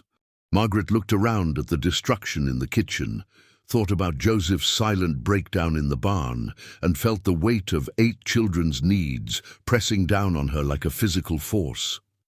This was what the territorial officials had warned her about, the moment when good intentions collided with the harsh reality of caring for severely traumatized children. The sound of running feet announced the arrival of the twins, Mary and Martha, both talking at once in their excitement to share some discovery. But their chatter died abruptly when they saw the chaos in the kitchen and their older siblings' distress. "What happened?" Mary whispered, her eyes wide with fear. "Is someone taking us away?" Martha added, instinctively moving closer to her twin. Margaret realized that the children's sense of security, so carefully built over the past weeks, was crumbling before her eyes. One child's crisis was becoming everyone's crisis, the way it always did in families where trauma lurked just beneath the surface of apparent normalcy. "No one is taking anyone away," Margaret said firmly, though she wasn't entirely sure she could keep that promise. "We're having a difficult morning, but families work through difficult times together." But even as she spoke, Margaret could see doubt creeping into the children's faces. They'd learned not to trust adult reassurances, having been disappointed too many times by promises that couldn't be kept. Samuel's destructive outburst had reminded them all that their situation was precarious, dependent on the continued goodwill of someone who hadn't chosen them originally. The crisis deepened when Daniel appeared, fresh from his morning ride to check the cattle, and surveyed the scene with the kind of weariness that no 16-year-old should possess. "The north fence is down again," he reported. "Probably the wind, but it'll take most of the day to fix, and we can't afford to lose any cattle with winter coming." Margaret felt the familiar squeeze of panic in her chest. The ranch work was another constant pressure that she was still learning to manage. James Crawford had made it look easy in his letters, but the reality of maintaining a working cattle operation while caring for 8 children was proving more challenging than she'd anticipated. "I can help with the fence," Samuel said suddenly, his anger seeming to transform into desperate energy. "I'm strong enough and I know how to use the tools."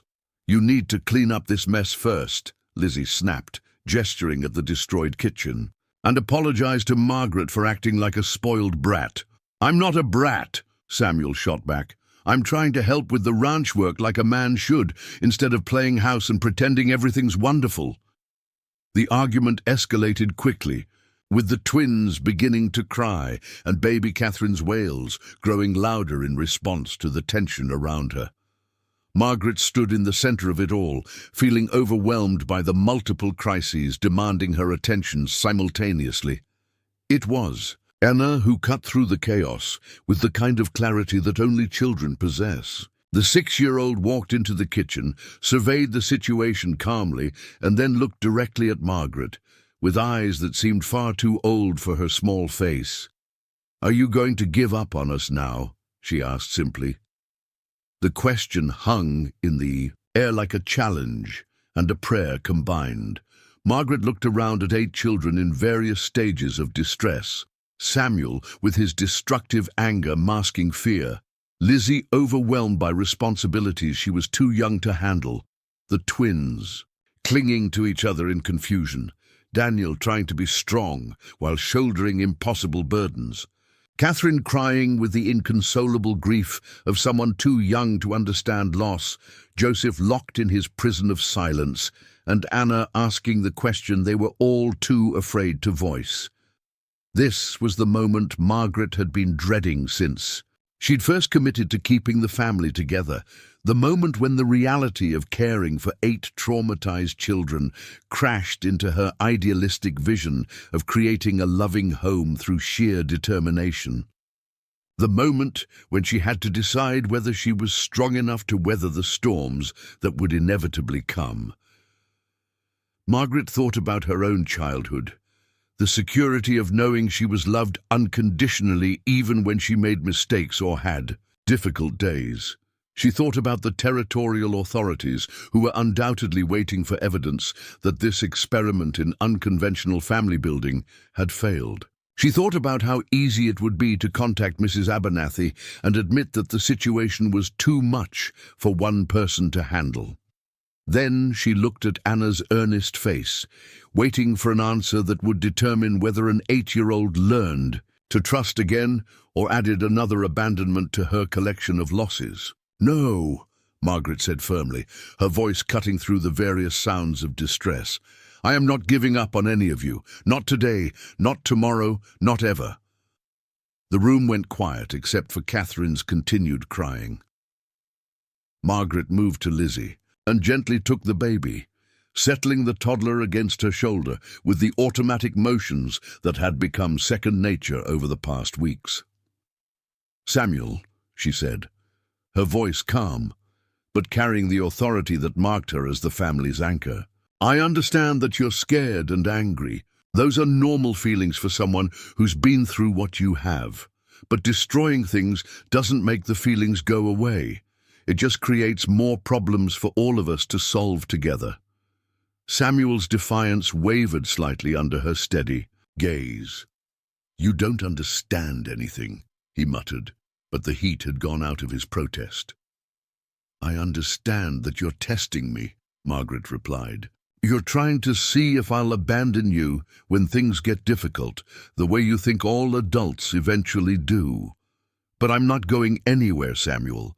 Even when you break dishes and say hurtful things, even when you push me away as hard as you can, I'm still going to be here." The simple statement seemed to deflate some of Samuel's anger, replacing it with something that looked like confused hope. He'd been so certain that Margaret's care was conditional, dependent on his good behavior, and continued gratitude. "Lizzie," Margaret continued, "you've been trying to be everyone's mother while still needing to be someone's daughter yourself.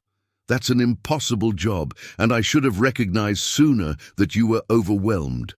Lizzie wiped her eyes with the back of her hand, looking younger than her 14 years. "I just wanted to help. I wanted to prove that we could take care of ourselves so nobody would try to separate us." "Taking care of each other is what families do," Margaret agreed. "But that doesn't mean any one person has to carry all the responsibility alone. We're going to figure out better ways to share the work and support each other." She looked around at the other children, reading the mixture of hope and uncertainty in their faces. "Daniel, the fence can wait until this afternoon. Joseph needs your help with something more important than cattle right now. Mary and Martha, I need you to help me clean up this kitchen and then start preparing a simple breakfast for everyone. Anna, would you please go sit with Joseph in the barn and just keep him company? Sometimes people need to know they're not alone, even when they can't talk about what's hurting them." The children responded to her calm directions with the relief of people who'd been waiting for someone to take charge of an overwhelming situation.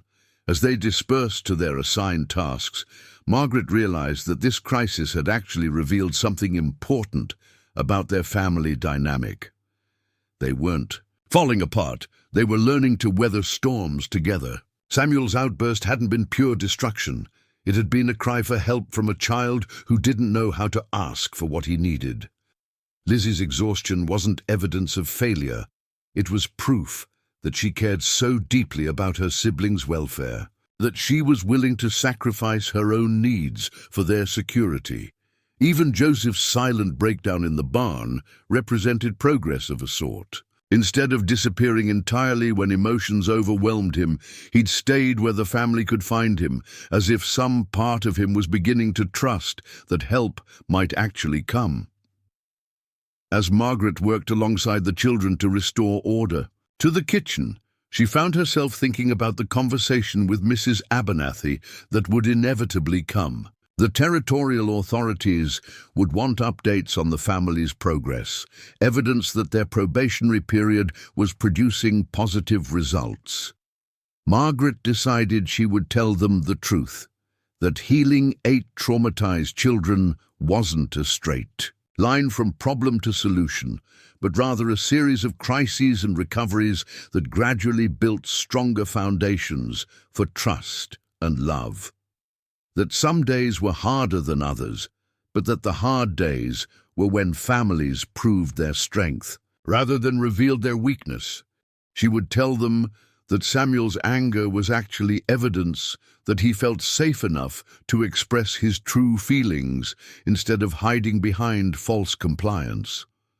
That Lizzie's tears proved she trusted Margaret enough to show vulnerability instead of maintaining the artificial strength that had been her survival mechanism. Most importantly, she would tell them that love wasn't about creating perfect children or eliminating all problems. It was about committing to work through whatever challenges arose, together. By mid-morning, the kitchen was clean, breakfast was served, and the immediate crisis had passed. But Margaret knew this wouldn't be the last time their unconventional family faced such tests. There would be more difficult days, more moments when trauma surfaced unexpectedly, more times when the children's needs exceeded her ability to meet them perfectly. The difference was that now she understood these challenges weren't signs of failure, they were signs of a family learning to function, sometimes messily, always imperfectly, but with a commitment to each other that grew stronger with every storm they weathered together. And when Joseph finally whispered, "Thank you," as she tucked him into bed that night, his first words in months, Margaret knew that some victories were worth every moment of struggle that preceded them. The first sign of trouble came with the preacher's wife. Margaret was hanging laundry on the line behind the house when Mrs. Prudence Whitfield arrived unannounced, her black buggy cutting through the December morning frost like an omen of judgment. The woman stepped down with the rigid bearing of someone carrying divine authority. Her steel-grey hair pulled back so severely it seemed to stretch her pale skin taut across sharp cheekbones. She wore the expression of a woman who had appointed herself as guardian of community morals and found them sadly lacking. "Mrs. Crawford," Mrs. Whitfield announced without preamble, her breath forming sharp puffs in the cold air, "I've come to discuss the scandal that has been growing around your arrangement." Margaret continued hanging Daniel's work shirt, though her hands had stilled slightly at the woman's tone. She'd been expecting this confrontation for weeks, ever since word had spread through Clearwater Junction that a mail-order bride had claimed 8 orphaned children as her own. Small towns thrived on gossip, and their unconventional family had provided more than enough material to keep tongues wagging through the long winter evenings. "I'm not aware of any scandal, Mrs. Whitfield," Margaret replied evenly, clipping Catherine's tiny dress to the line with deliberate care. "I'm simply raising my children and managing our ranch." "Your children?" Mrs. Whitfield's voice rose in scandalized disbelief. "Those children are no more yours than they are mine. You've taken advantage of their tragic circumstances to create some sort of pretense of respectability, when everyone knows you're nothing more than a spinster who couldn't find a husband through proper channels." The words stung, but Margaret had endured worse accusations during her weeks of proving herself to territorial authorities. She turned to face Mrs. Whitfield directly, noting the way the woman's eyes darted toward the house windows where several small faces had appeared, watching the confrontation with obvious anxiety. "I became their mother through choice and commitment, Mrs. Whitfield, which is more than many children receive from parents who share their blood. The Crawford children are loved, cared for, and thriving." "I fail to see how that constitutes a scandal." Mrs. Whitfield's mouth pursed as if she'd tasted something sour. "It constitutes a scandal because it makes a mockery of Christian family values and proper social order. Those children need to be raised in godly homes by married couples who can provide appropriate moral guidance. Your situation sends entirely the wrong message to impressionable young minds." Through the kitchen window, Margaret could see Lizzie's pale face watching the exchange with growing alarm. The 14-year-old had been making remarkable progress over the past month, but her confidence remained fragile. Accusations that their family was somehow improper or immoral could undo weeks of careful healing. "What message would you prefer, Mrs. Whitfield?" Margaret asked, her voice carrying a dangerous edge that made the preacher's wife step back slightly. "That children should be separated from their siblings and scattered to institutions because their circumstances don't meet narrow definitions of propriety. That love and commitment matter less than social convention." "I would prefer," Mrs. Whitfield replied stiffly, "that these children be placed with proper Christian families who can provide appropriate examples of moral behavior. There are several respectable couples in our congregation who would be willing to take 1 or 2 children, provided they were separated from this irregular influence." The casual mention of separating the children hit Margaret like a physical blow. She thought that battle had been won during the territorial inspection, but clearly some community members had other ideas about what constituted appropriate solutions to the Crawford family situation. "The children stay together," Margaret said firmly. "That's not negotiable." Mrs. Whitfield's expression grew even more disapproving. "It's precisely that attitude that has caused such concern among the righteous members of our community. Your refusal to consider what's truly best for these children, your insistence on maintaining this charade of a family, suggests a selfish motivation that puts your own desires above their spiritual welfare." Before Margaret could respond, Daniel appeared around the corner of the house, his 16-year-old frame tense with barely controlled anger. "Mrs. Whitfield," he said with the kind of careful politeness that barely concealed hostility, "is there some reason you're upsetting my mother?" The simple statement, "my mother," seemed to hit Mrs. Whitfield like a slap.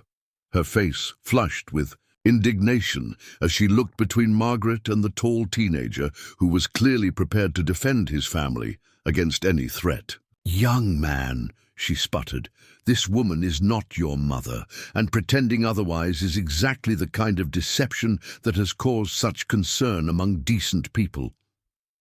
Daniel's jaw tightened, and Margaret could see him struggling to maintain the respectful tone that frontier society demanded when addressing adults. "Mrs. Whitfield, with all due respect, Margaret Crawford has been more of a mother to me and my brothers and sisters than anyone else since Papa died.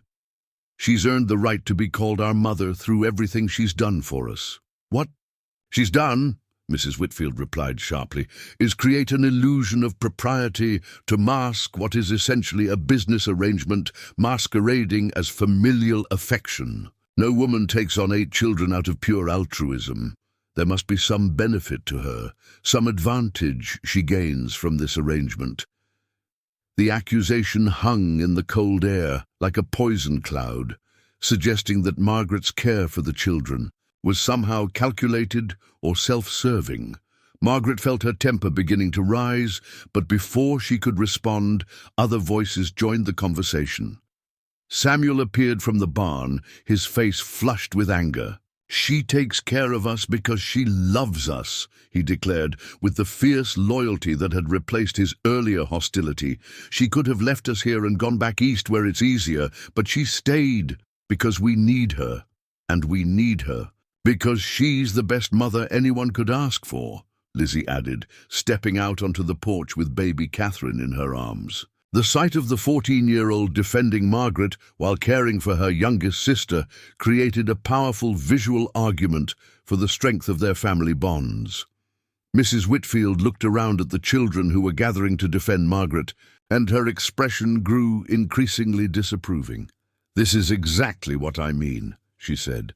"You've turned these children against the very community that wants to help them. You've isolated them from proper Christian influence and filled their heads with ideas that will only make their eventual adjustment to appropriate homes more difficult." "This is our appropriate home," Anna said, slipping her small hand into Margaret's with the absolute confidence of a child who'd never doubted where she belonged.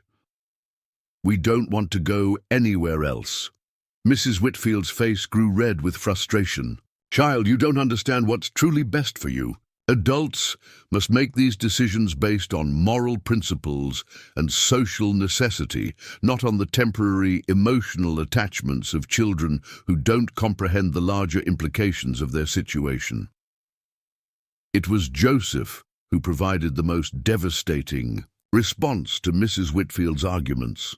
The 8-year-old, who had spoken only a handful of words since his father's death, stepped forward and looked directly at the preacher's wife with eyes that held far too much wisdom for his age. "My mama makes me feel safe," he said quietly, his voice carrying clearly in the winter air. "Before she came, I was scared all the time.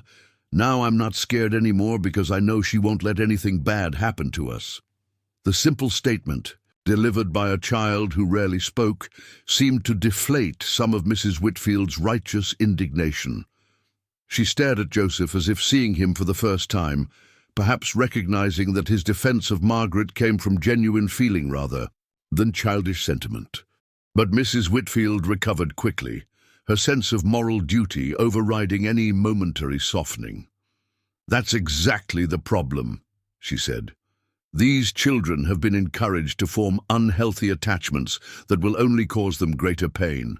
When reality intrudes, you cannot simply declare yourself their mother and expect society to accept such irregularities." "I don't need society's acceptance," Margaret replied, her arm tightening protectively around Anna's shoulders. "I need my children to feel loved and secure. I need them to grow up knowing that families are built on commitment and care, not just legal documents and social approval." Mrs. Whitfield's expression grew grimmer. "Mrs. Crawford, I didn't come here simply to express personal disapproval. I came to inform you that several prominent members of our community have petitioned the territorial authorities to re-examine your custody of these children. There are serious questions about whether this arrangement serves their best interests." Margaret felt her stomach drop at this revelation. She thought their probationary period was proceeding smoothly, with regular positive reports to Mrs. Abernathy about the children's progress and the family's stability. The idea that community pressure might undermine all their progress was terrifying. "What kind of petition?" she asked, though she dreaded the answer. "A formal complaint citing concerns about moral guidance, proper religious instruction, and the long-term effects of allowing children to believe that unconventional family structures are acceptable," Mrs. Whitfield replied with obvious satisfaction. "The petition has been signed by 12 families and endorsed by several prominent citizens who believe these children deserve better than what you can provide." The news hit Margaret like a physical blow, but she was determined not to show weakness. In front of the woman who seemed to take pleasure in delivering such devastating information. "And I suppose you'll be disappointed to learn that the territorial authorities have already investigated our family thoroughly and found no cause for concern. Previous investigations may not have taken into account the full scope of community concerns," Mrs. Whitfield replied smoothly. "New evidence of the damaging effects of your experiment may warrant a more thorough review." Margaret could see the fear creeping into the children's faces as they began to understand that their family's existence was once again being threatened by adult decisions beyond their control. Lizzie's grip on baby Catherine tightened, and the twins moved closer together with the instinctive solidarity that marked their response to danger. "Mrs. Whitfield," Margaret said, her voice carrying the quiet authority that had developed over months of defending her family. "I understand that our situation makes some people uncomfortable because it challenges traditional expectations. But these children have suffered enough upheaval for one lifetime. They deserve the chance to heal and grow in a stable, loving environment, even if that environment doesn't match conventional patterns." "What they deserve," Mrs. Whitfield replied firmly, "is to be raised by people who understand their moral obligations and can provide appropriate guidance for their spiritual development. Your refusal to acknowledge the irregularity of your situation suggests a dangerous disregard for proper values." Daniel stepped forward, his young face set with determination. Mrs. Whitfield, Margaret has taught us more about proper values than anyone. She's shown us that families take care of each other, that love is stronger than fear, and that doing what's right matters more than doing what's easy. If those aren't proper Christian values, then I don't understand what Christianity is supposed to mean. The 16-year-old's passionate defense seemed to frustrate Mrs. Whitfield even more. Young man, you've been misled about the nature of true Christian duty. Proper families are established through sacred matrimony and blessed by divine approval, not created through convenience and maintained through emotional manipulation. Nobody manipulated us into loving Margaret, Samuel said hotly.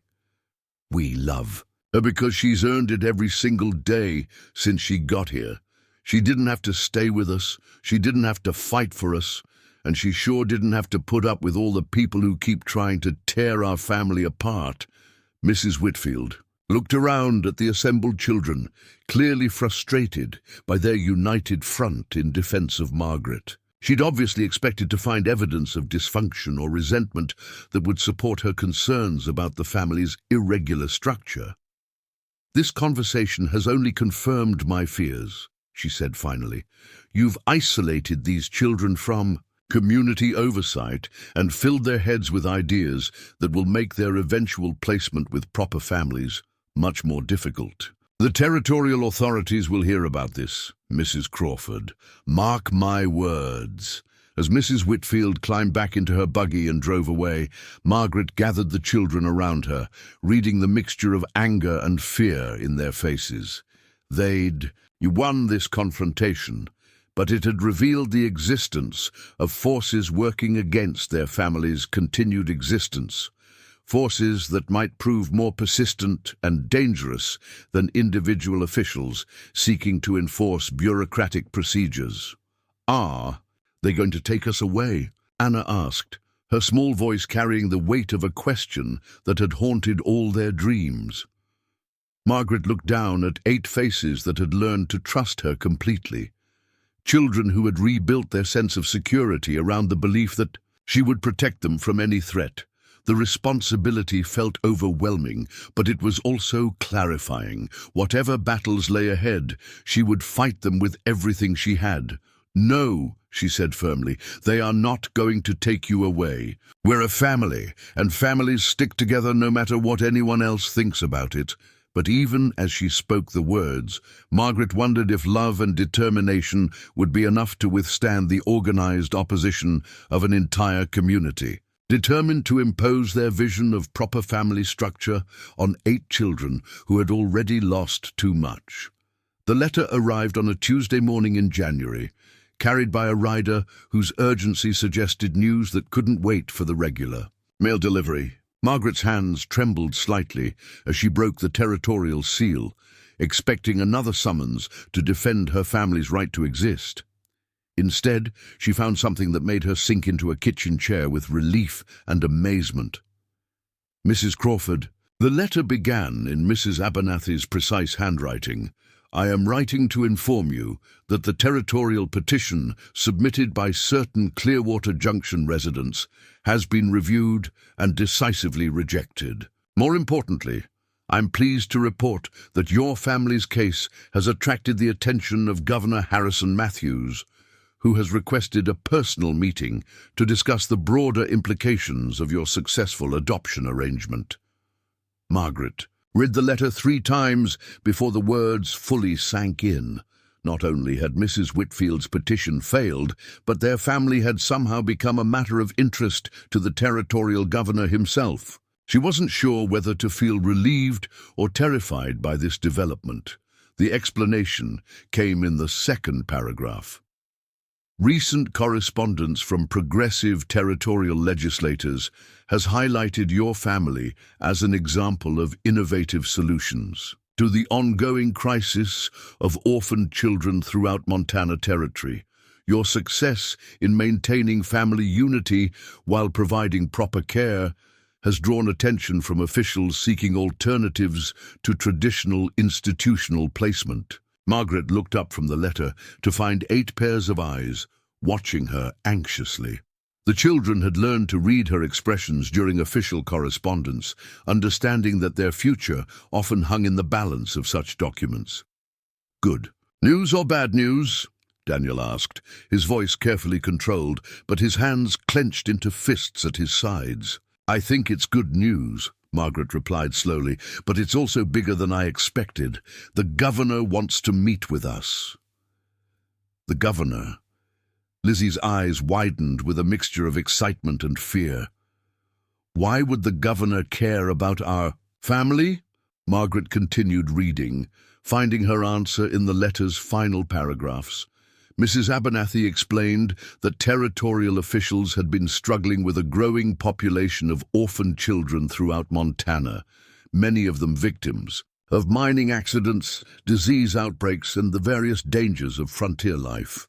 Traditional solutions, orphanages, apprenticeships, and scattered placements with reluctant relatives had proven inadequate to address the scope of the problem. "They're interested in our family as a model for other situations," Margaret explained. To the children, apparently, keeping siblings together while providing proper care is something other communities are struggling with. The irony wasn't lost on her. The same unconventional arrangement that had scandalized Clearwater Junction's conservative residents was being celebrated by territorial authorities as a potential solution to a widespread crisis. Their family's success had transformed them from local outcasts into territorial pioneers. The meeting was scheduled for the following week at the territorial capital, with arrangements made for the entire family to travel together and stay in appropriate accommodations. Mrs. Abernathy's letter emphasized that this was an honor, not an investigation, and that the children's own perspectives would be valued as part of the discussion. As news of the governor's invitation spread through Clearwater Junction, the community's reaction revealed the deep divisions that Margaret's family had inadvertently exposed. Some residents, particularly those who had supported Mrs. Whitfield's petition, responded with bitter resentment that their moral concerns had been dismissed by distant officials who didn't understand local values, but others emerged from silence to offer unexpected support. Mrs. Henderson, the neighbor who had been quietly bringing food and checking on the children since James Crawford's death, appeared at Margaret's door the evening after the governor's letter arrived. "I want to apologize," Mrs. Henderson said without preamble, accepting Margaret's invitation to sit by the warm kitchen stove. "I should have spoken up sooner when Prudence Whitfield was stirring up trouble about your family.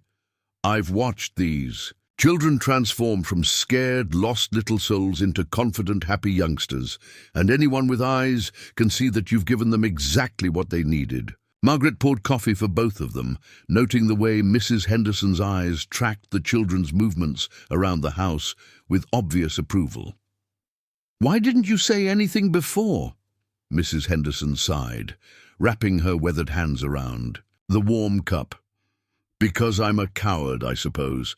It's easier to help quietly than to stand up publicly against people like Prudence, who think their interpretation of God's will should govern everyone else's choices. But when I heard about that petition she organized, I realized my silence was a form of cowardice that wasn't helping you or these children. Your help with food and supplies meant more than you know," Margaret assured her. "The children always looked forward to your visits." "That's just charity," Mrs. Henderson replied dismissively. "What you needed was someone willing to stand up at church meetings and tell Prudence Whitfield that families are built on love, not legal documents. You needed neighbors willing to argue that these children's happiness and security mattered more than conventional appearances." As they talked, other visitors began arriving. Families who had quietly supported Margaret but hadn't wanted to oppose Mrs. Whitfield's influential circle openly. The Kowalski family, Polish immigrants who understood the challenges of being outsiders in a conservative community. The Martinez family, whose own mixed heritage had made them targets of whispered disapproval. the widowed Mr. Thompson, who had been raising his 3 grandchildren alone since his daughter's death. By evening, Margaret's kitchen was full of neighbors who had come to offer their belated support and share their own stories of struggling. Against community judgment, it was Mrs. Kowalski who articulated what many of them had been thinking. "What you've done for these children," she said in her heavily accented English, "is what any good person would do if they had the courage. You didn't worry about what people would say. You just saw children who needed help, and you helped them. That's what real Christianity looks like, not Prudence Whitfield's rules about proper families." The conversation revealed that Margaret's family had been quietly inspiring other unconventional households throughout the area. Single fathers caring for orphaned nieces and nephews, grandparents raising children whose parents had died in accidents, immigrant families who didn't fit traditional patterns but were doing their best to provide loving homes for children who needed them. "Your success gives hope to all of us," Mr. Thompson added, his gruff voice softened by emotion.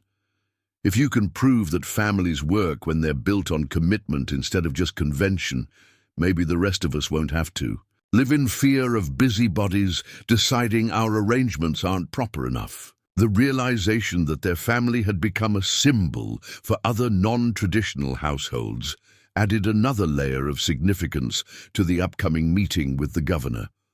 Margaret wasn't just defending her own children's right to stay together. She was potentially influencing policies that could affect hundreds of families throughout the territory. Samuel, who'd been listening to the adult conversation with the intense focus he brought to matters affecting his family's security, spoke up with a question that surprised everyone. "If the governor thinks our family is a good example, does that mean other people will try to copy what we did? Will other kids get to stay with their brothers and sisters instead of being sent away?"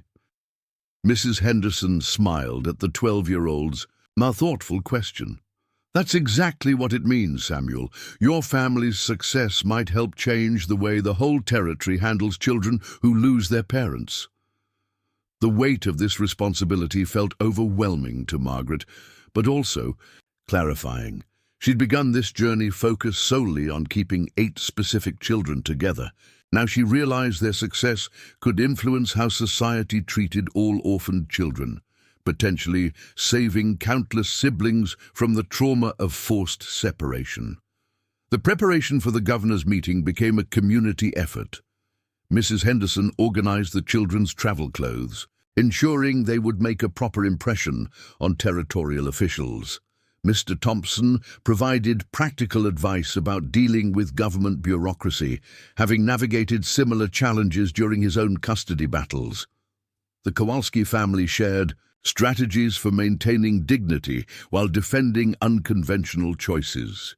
But it was Daniel who provided the most valuable insight during their family planning sessions. "We need to be ourselves," the 16-year-old said simply. "We can't pretend to be a different kind of family than we are. Our strength is that we chose each other and made it work through commitment and love. If we try to act like a traditional family, we'll lose what makes us special." His words resonated with the other children, who had come to take pride in their unconventional origins. They weren't a family that had been formed through typical circumstances. They were a family that had been forged through choice, tested through crisis, and strengthened through shared commitment to each other's welfare. Anna captured this sentiment perfectly during one of their practice sessions for speaking with the governor. "We're not the same as other families," the 6-year-old announced with characteristic directness, "but we're better than we used to be when we were sad and scared all the time. Mama made us into a real family, even though we started out as just leftovers." The casual reference to themselves as leftovers broke Margaret's heart, but it also revealed how far they'd all come in transforming their understanding of what constituted family. They'd begun as 8 children, whom society saw as burdens to be managed. They'd become a family that territorial officials wanted to study as a model for innovative child welfare policies. As the day of departure approached, Margaret found herself reflecting on the unexpected journey that had brought them to this point. She'd arrived in Montana expecting to become a rancher's wife and settle into a quiet life of conventional domesticity.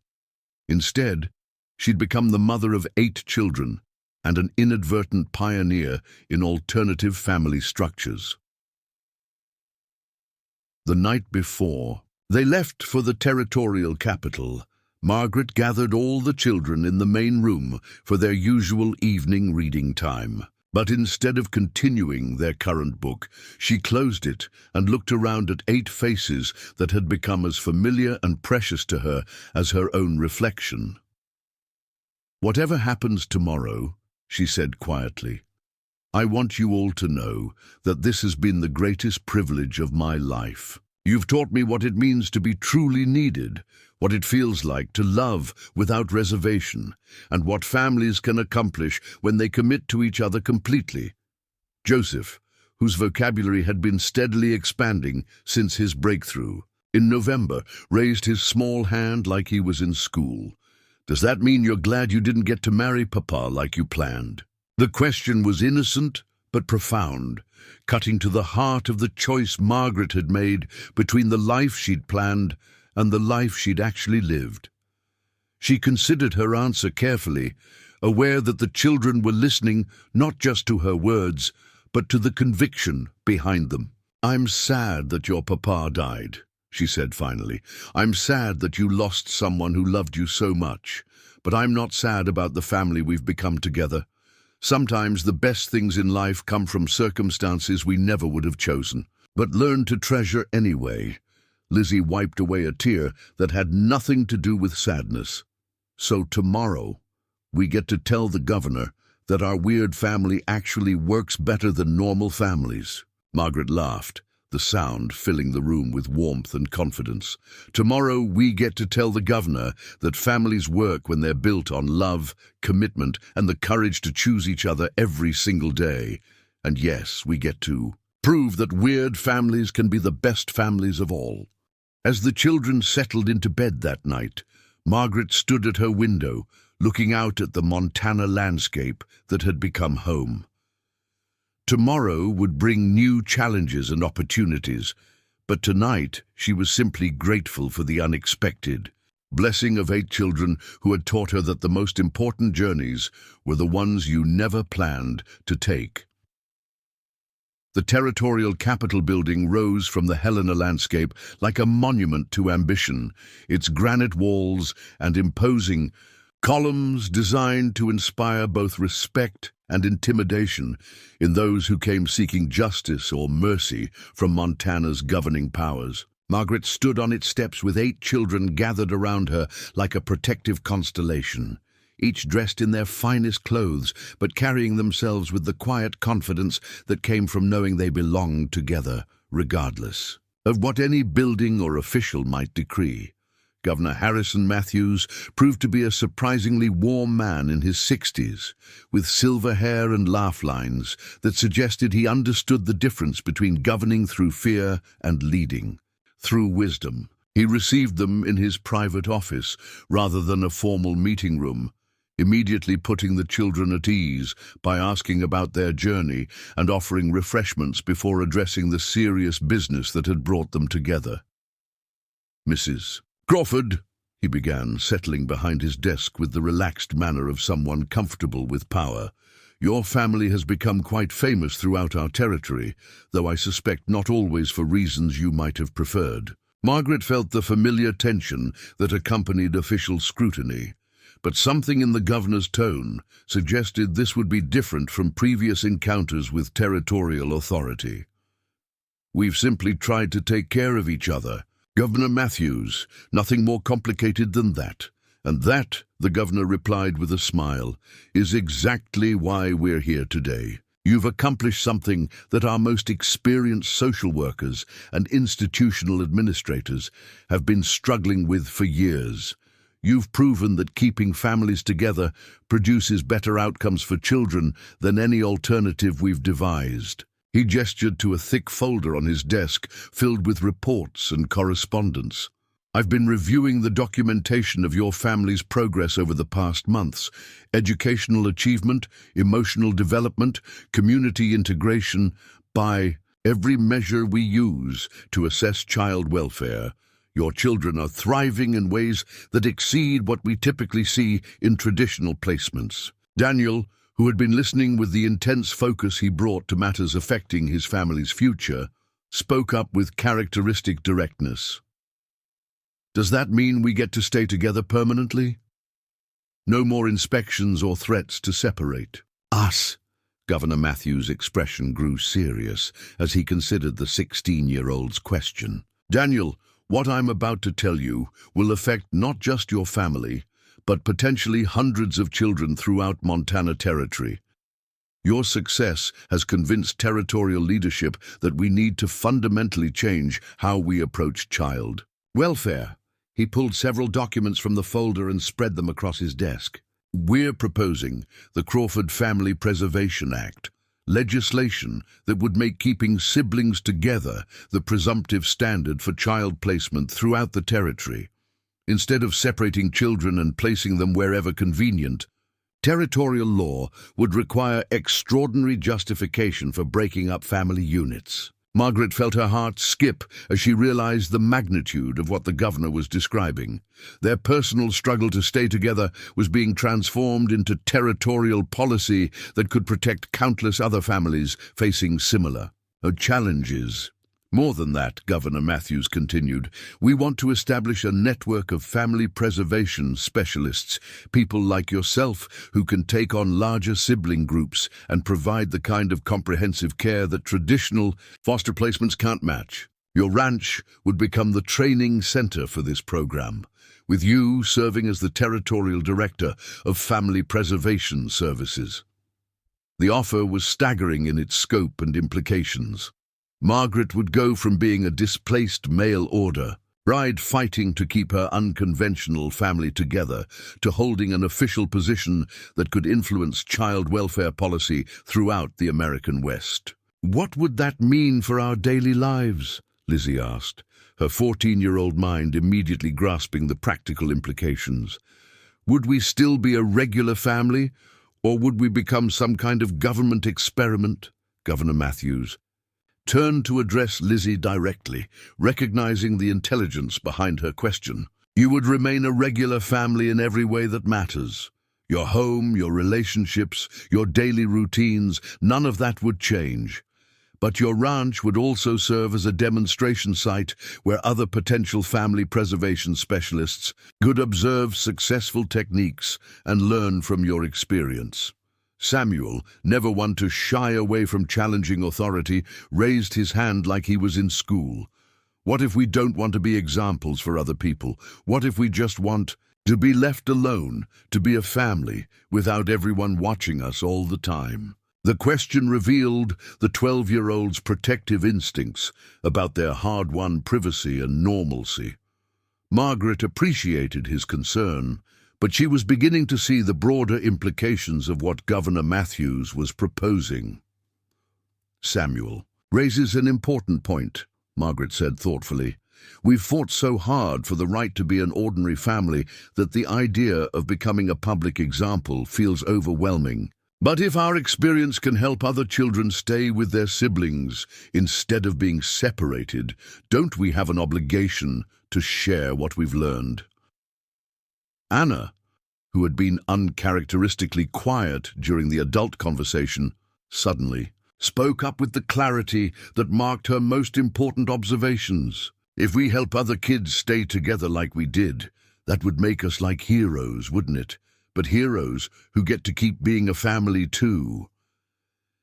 Her simple assessment cut to the heart of the decision they faced. They could remain a private family, protected from public scrutiny, but limited in their ability to influence broader change. Or they could accept a role that would make their success available to others, while maintaining the bonds that had made them successful in the first place. Governor Matthews seemed to understand the weight of what he was asking.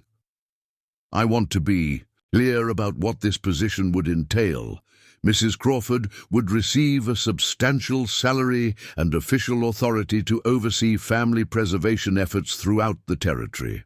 You would host visiting specialists, train potential family preservation providers, and serve as consultants on difficult cases. But your primary responsibility would always be to your own children. Nothing we're proposing would compromise the stability of your family unit. Joseph, whose vocabulary had expanded dramatically over the past months, raised his small hand to ask a question that revealed how much he'd been thinking about their situation. Would other kids who don't have families get to come live with us sometimes? Because we have lots of room and we're good at being brothers and sisters. The 8-year-old's question opened a possibility that Margaret hadn't fully considered. Their ranch was indeed large enough to accommodate additional children temporarily, and her experience with 8 siblings had proven that love expanded rather than diminished when shared among more people. That's exactly the kind of innovative thinking we need, Governor Matthews replied, clearly impressed by Joseph's insight. Emergency placements for sibling groups waiting for permanent homes, temporary care for children whose families are in crisis, training programs for teenagers, aging out of institutional care. Your ranch could serve all these functions while maintaining your family's stability. The twins, Mary and Martha, exchanged one of their telepathic glances before Martha spoke for both of them. We think it sounds exciting. We've gotten really good at being a big family, and maybe other kids need to learn how to do it too. Margaret looked around at her children, reading the mixture of excitement and apprehension in their faces. They understood that accepting Governor Matthews' offer would transform their private success into public service, but they also recognized the opportunity to help other children avoid the trauma of forced separation that they had narrowly escaped. I need to ask you something, Margaret said to the governor, her voice carrying the authority she'd developed through months of advocating for her family. If we accept this position, what guarantees do we have that political changes or budget constraints won't suddenly leave us vulnerable again? These children have experienced enough upheaval for several lifetimes. Governor Matthews nodded approvingly at her caution. The Crawford Family Preservation Act includes specific protections for families serving in official capacities. Your legal status as their mother would be permanently established through territorial statute, not just bureaucratic procedure. No future administration could challenge your custody without extraordinary cause and extensive legal process. The promise of permanent legal protection was perhaps the most valuable aspect of the entire offer. Margaret had been living with the constant awareness that their family's existence depended on continued official approval, subject to change with shifting political winds or personnel changes. Legal statute would provide the security that bureaucratic tolerance never could. Daniel cleared his throat, drawing everyone's attention to his serious expression. I think Papa would want us to do this, he said quietly. He always said that when you've been blessed with good fortune, you have an obligation to share it with people who need help. We've been blessed with Margaret and with staying together. Maybe it's time to help other kids receive the same blessings. His words seemed to settle the decision for the other children. One by one, they voiced their support for accepting the governor's offer, each contributing their own perspective on why helping other families seemed like the right choice.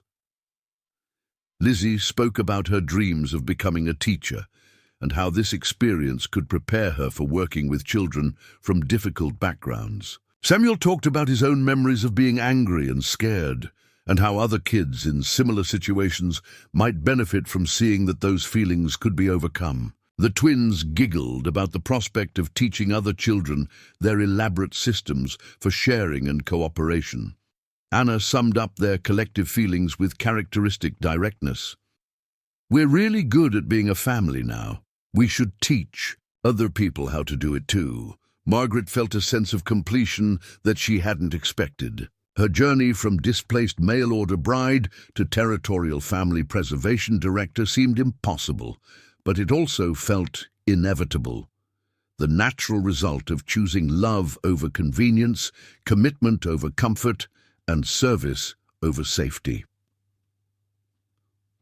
"Governor Matthews," she said formally, "we accept your offer. The Crawford family is honored to serve the territory in this capacity."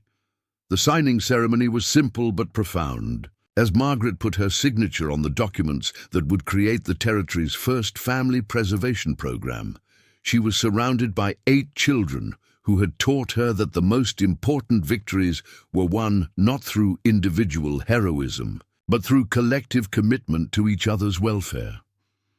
6 months later, the Crawford Ranch buzzed with activity that would have been unimaginable during those first desperate weeks after James Crawford's death. The main house had been expanded to include dormitory space for temporary placements and training facilities for visiting specialists. The old barn had been converted into a school where children from various placements could receive education designed around their unique circumstances and needs. Margaret stood on her front porch one evening, watching her original 8 children play with a group of siblings who had arrived the previous week, 5 children from a mining accident whose surviving relatives had been preparing to separate them until the Crawford program offered an alternative. The sound of laughter echoing across the valley seemed like a prayer of gratitude for second chances and new beginnings. Daniel, now 17 and preparing for college with plans to study law and child advocacy, joined her on the porch. "Do you ever miss how quiet it used to be?" he asked with a grin. Margaret looked out at the bustling scene, children of various ages engaged in evening chores, temporary placements, learning the routines that would help them succeed in their permanent homes, teenagers from institutional backgrounds discovering that families could be chosen as well as inherited. "Never," she said firmly. "This is what we were meant to become, not just a family, but a place where families learn to be possible." As the Montana sunset painted the sky in brilliant oranges and purples, Margaret reflected on the unexpected journey that had brought them to this moment. She'd answered an advertisement seeking a wife and mother for one man and his children. Instead, she'd become a mother to dozens, a director of territorial policy, and a pioneer in proving that love was the most effective foundation for any social institution. The mail-order bride who had arrived with nothing but hope and determination had become the architect of a revolution in how society cared for its most vulnerable children. And 8 orphaned children who had faced separation and institutional care had become leaders in demonstrating that families built on choice could be just as strong and sometimes stronger than those built on blood. In the end, what left the town in tears wasn't sadness, but overwhelming joy at witnessing proof that ordinary people could accomplish extraordinary things when they chose love over fear, commitment over convenience, and hope over despair. The Crawford family had shown that the most powerful force for social change wasn't government policy or institutional reform. It was the simple revolutionary act of choosing to care for each other, completely and without reservation, regardless of what the rest of the world thought about it. And that choice, multiplied across hundreds of families throughout Montana Territory, had indeed changed everything. Up next, you've got 2 more standout stories right on your screen. If this one hit the mark, you won't want to pass these up. Just click and check them out. And don't forget to like, subscribe, and turn on the notification bell so you don't miss any upload from us.